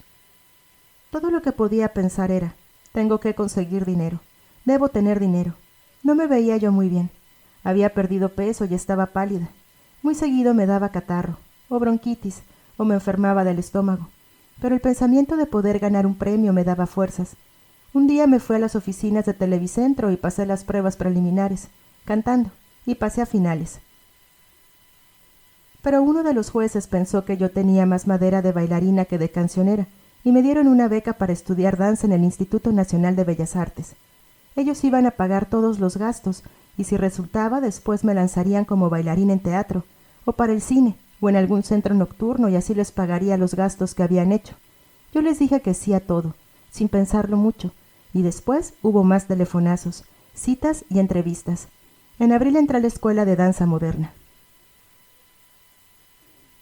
Trabajaba en la oficina de gobierno hasta las 2:30 todos los días, y luego tenía clases de las 4 a las 8 o 9 de la noche. Tenía la beca, pero tuve que pedir un préstamo para comprar los zapatos de baile, las mallas y para pasajes. Trabajé muy duro para ponerme al corriente en los ejercicios y los pasos, y emparejarme con las otras. Eran unos ejercicios agotadores y me hacían sudar de una manera bárbara. Todos esos meses anteriores en que me alimentaba tan mal habían minado mi organismo. Salía de mi trabajo y corriendo comía una torta y una limonada, o la que fuera, y no cenaba hasta que llegaba a la casa, como a las 10 de la noche. Entonces estaban Roberto y mi cuñada Antonia en casa y para ahorrarme algunos pesos, me esperaba hasta regresar a la casa y comer lo que Antonia había preparado. Nunca había trabajado tan duro. Tuve que aprender a manejar mi tiempo y mi dinero. Cada minuto y cada centavo contaban. Al segundo mes de estar haciendo esto, noté que diariamente tenía fuertes dolores de cabeza. Sentía pereza al levantarme. Durante el trabajo me daba flojera. Empecé a bajar de peso rápidamente y, en fin, me sentí sin ánimo y sin salud. Comprendí que no me sería posible continuar estudiando. Iba a enfrentarme a otra derrota, a una nueva desilusión. ¿Qué iba a hacer con ese volcán de ideas, de esperanza, que se había despertado en mí, esperanza de llegar a hacer algo y no morir sin dejar una huella tras de mí. Así que cuando uno de mis compañeros en las clases de danza me dijo que si me gustaría ser extra de cine durante las vacaciones, yo acepté. Por medio de él conseguí un trabajo en los estudios Churubusco. Yo estaba muy contenta, pero con mucho miedo entre todas aquellas estrellas de cine y la gente importante de ese medio. En mi vida imaginé siquiera estar delante de unas cámaras y de buenas a primeras, ¡zas!, ya estaba ahí, filmando en locación. Lo hice todo con naturalidad y parece que les gusté, pues me admitieron y duré trabajando toda una semana. Gané 190 pesos contando el dinero que nos daban para comer y cenar en esos días maravillosos. Estaba yo en la oficina de los estudios con la esperanza de obtener otra oportunidad, cuando un tipo, un actor de segunda, me dijo que me subiera en su carro, que me iba a llevar a locación. Yo le creí y me subí. ¿Qué sabe usted hacer? Me gusta cantar, pero solo soy aficionada. Bueno, por algo se empieza. Todos tenemos que empezar de abajo para arriba. Yo no me avergüenzo de haber empezado sin nada y sin embargo, míreme, ahora en qué lugar estoy. ¿No ha visto mi última película? No, voy muy poco al cine. ¿Cómo me dijo que se llamaba? El señor Ángel Montero, manejando su carro, ha salido de los estudios y toma por una avenida que tiene muchos árboles. Es buen tipo, bien vestido y estrella de cine. Me enseñó algunas de sus fotos recientes y me prometió firmarme una. Me habló de los papeles que había desempeñado, de los artistas famosos que conocía. Me platicó que estaba empezando con una agencia y quería lanzarse como empresario. Andaba buscando una muchacha para que cantara con un trío. Me pidió que cantara y cuando terminé la canción, volteó a verme asombrado. Hombre, le voy a confesar que no esperé que lo hiciera tan bien. Yo creo que sí puede hacer algo. Lo que le hace falta es que le enseñen a decir las frases con intención. Voy a pedirle a Sarita, la cantante, que pueda aconsejarle en este campo. Es buena amiga mía y nunca me ha negado un favor. Voy a llevarla ahorita con ella. Señor Montero, perdóneme, pero usted me dijo que íbamos a locación. Pero hombre, muchacha, qué desconfiada. No sé cómo te habrán tratado otras veces. ¿Pero acaso crees que no soy un caballero? No, yo no quise decir eso, es que simplemente me dio curiosidad. Tengo ganas de conocer a la señora Sarita. Ahora la va a conocer. Mire, me cae simpática. Si vieras cuántas oportunidades tengo. Y no es que yo las busque, no. Ellas vienen a mí. Por ejemplo, ¿conoces a Martita N? Pues... Mientras hablaba yo pensaba, claro, él es una estrella de cine y tiene que buscar a quienes son iguales a él. ¿Cómo va a fijarse en mí? Habíamos andado en el carro bastante rato y había empezado a llover. Él seguía hablando de sus amigas y de sí mismo. Yo empezaba a inquietarme. ¿Hasta dónde es la casa de Sarita? No creí que estuviera tan lejos. Aquí cerca, hombre. ¿Desconfías de mí? Me hace sentir un barbaján. Discúlpeme nuevamente, señor Montero, pero es que tengo ganas de conocer a la señora. Hizo un gesto de impaciencia y yo callé por vergüenza. De pronto, frente a mis ojos y a través de la fuerte lluvia, veo un letrero. Motel. Señor Montero, yo no quiero entrar ahí. Usted me dijo que íbamos a locación y por eso vine con usted. Sí te lo dije, pero más tarde. No seas ridícula. ¿Qué papelitos estás haciendo? Paró el coche en uno de los búngalos y da la vuelta para abrirme la puerta. Yo tenía vergüenza y temor. Permanecí sentada sintiendo un nudo en la garganta. Quiero llorar y no puedo. No quería entrar. Llueve muy, muy fuerte. Me empuja fuera del carro y me aprieta del brazo hasta casi dormírmelo. No quiero entrar, déjeme. Qué humillada me sentí. Si no te estoy pidiendo permiso, no seas escandalosa ni payasa, no seas tonta, solo es un rato. Cuando nos dieran otras muchachas para estar en tu lugar, se sentirían honradas. ¿Por qué tú no? ¿De qué te la das? ¿Acaso te crees una diosa? Antes de las gracias me deberías de dar. Me sienta en la cama y con risa burlona cierra bien la puerta y empieza a quitarse la camisa. Bésame. No quiero, déjeme. Así es como demuestra su fuerza. De nada le va a servir, porque yo no quiero hacerlo. Ya cállate. ¿Para qué haces tanto tango? ¿Que acaso eres virgen? Vamos, hombre, toma las cosas con naturalidad. Esto no es para espantarse, es la cosa más natural del mundo. Eres una escandalosa encantadora, pero no estoy acostumbrado a rogar. Si lo hago con Sarita y con Martita, ¿por qué contigo no?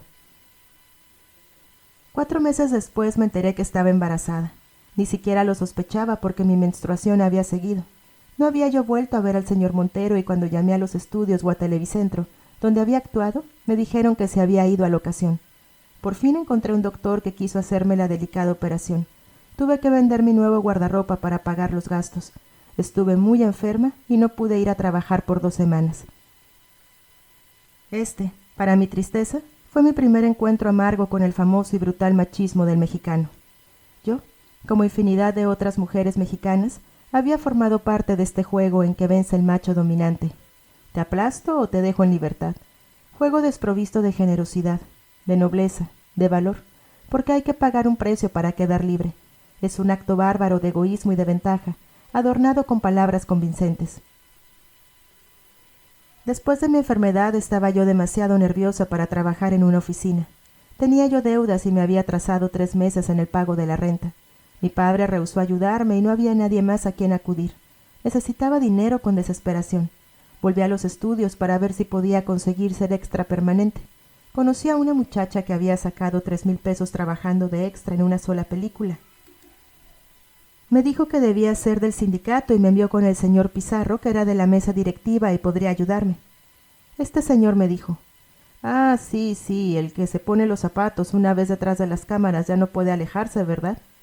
«Sí, señor Pizarro, es que necesito el dinero». «Ah, ¿y no tiene credenciales? Dígame, ¿puede salir a locaciones?» «Sí, señor». «Bueno, ¿es usted casada?» Me quedé mirando su cara. «Bueno, hombre, se lo pregunto porque quiero saber si de verdad puede salir libremente. No se preocupe, yo le puedo arreglar fácilmente sus papeles. Entonces nos vemos el lunes». Esta vez sí me daba cuenta de lo que hacía. El señor Pizarro no era mal parecido, y debía valer algo si era miembro ejecutivo del sindicato. Podía ayudarme. Si él quería algo de mí, yo estaría dispuesta, sobre todo cuando estuviéramos fuera de la ciudad en locación, o cuando ya lo conociera mejor. Acto seguido fue a arreglarme las uñas y a peinarme, y saqué mi mejor vestido del empeño donde lo había llevado. Roberto cuando necesitó dinero en un apuro. Era mejor ir bien presentada. Pero no me esperé que este señor me llevara al motel ese mismo día y que me forzara como lo hizo el señor Montero. ¿Es que de veras tengo el aspecto de mujer fácil? Traté de luchar con él y cuando ya no pude me volví una piedra. Me controlaba en una forma increíble y no respondí. Este fulano estaba desesperado y encajó su rodilla en mí. «Señor Pizarro, por favor, no me trate así». «¿Y qué quieres? ¿Soy hombre o qué? ¿Quieres que deje de serlo para que después te burles de mí? ¿Quieres que rebaje mi calidad de hombre? Cumple con tu deber de mujer. Tú me ayudas y tú tendrás apoyo en todo». Él logró su intento, pero cuando le pregunté si iba a cumplir con lo dicho, de salir a locación, me dijo: «Linda, si salgo yo, sales tú. No estoy seguro si voy yo o va otro. Llámame mañana a este número». Llamé y él no estaba. Fue a las oficinas del sindicato y nunca pude encontrarle. Después admití el engaño. Ya no pensé. Mi mente se había cerrado a todo sentir. Poco tiempo después me fui a vivir al departamento de un estudiante norteamericano que había venido a México de vacaciones. Él me presentó a varios de sus amigos. Caray, tantas cosas me han pasado desde entonces. No sé de dónde saco fuerzas. ¿Cómo podré hacerle yo para no castigarme tanto? ¿O es que solo he encontrado mala fe en mi camino? ¿O soy estúpida pues vivo rodeada de nubes y castillos? No pasa un día sin que tenga una asquerosa proposición y yo una razón poderosa para aceptarla. Pero ahora ya nada me importa, ni moral, ni principios, ni el amor por mi familia. Trato de acallar por todos los medios el dolor y la ansiedad que siento en mi pecho, y ver con indiferencia a los 4 niños a quienes tanto quiero. No he sido justa conmigo misma al agotar toda mi fuerza moral y física para ofrecerles una vida mejor, solo para caer desmayada. No tengo trabajo ni me apura tenerlo, porque así tengo un arma poderosísima. Si veo enferma o afligida a mi tía, digo: no tengo dinero. Si a Roberto le sucede esto o aquello, digo: no tengo trabajo, no tengo dinero, no puedo ayudarte. Y lo mismo con mis sobrinos por quienes tuve tantas ilusiones. Debo romper la cadena que me arrastra, que me hunde, aunque esto me cueste 5 años de mi vida, aunque con ello mate todo sentimiento noble que antes haya tenido. Voy a vivir medio ciega, en la forma en que lo hacen las demás gentes, y así adaptarme a la realidad. Pero aunque trato de soltarme, no puedo dejar de ver lo que está pasando con mi familia. Dios mío, se están destruyendo poco a poco, se van acabando, se van marchitando, desapareciendo, como mis tíos, mi madre, mi abuelita Elena, Paula. Todos se fueron y me dejaron antes de tiempo. Mi tía Guadalupe es una luz que se va apagando, un cirio al pie del altar. Marta tiene 24 años y parece de 30. Mi hermano Roberto se me figura cada año que es su último año. Vive una vida tan agitada, no le tiene miedo a nada. Para él es lo mismo un pedazo de terciopelo que un cuchillo filoso. ¿Y Manuel? Él sí va a vivir, pero ¿a costa de quién? ¿Cuántas veces más para probar el cariño de sus hijos les privará de comida? ¿No es horrible pensar que sobreviviría a esos niños? ¿Cómo le reprocho a Paula el haberse dejado morir tan fácilmente? Paula, ¿cómo pudiste dejar abandonados a tus adorables hijos, sabiendo lo que les esperaba?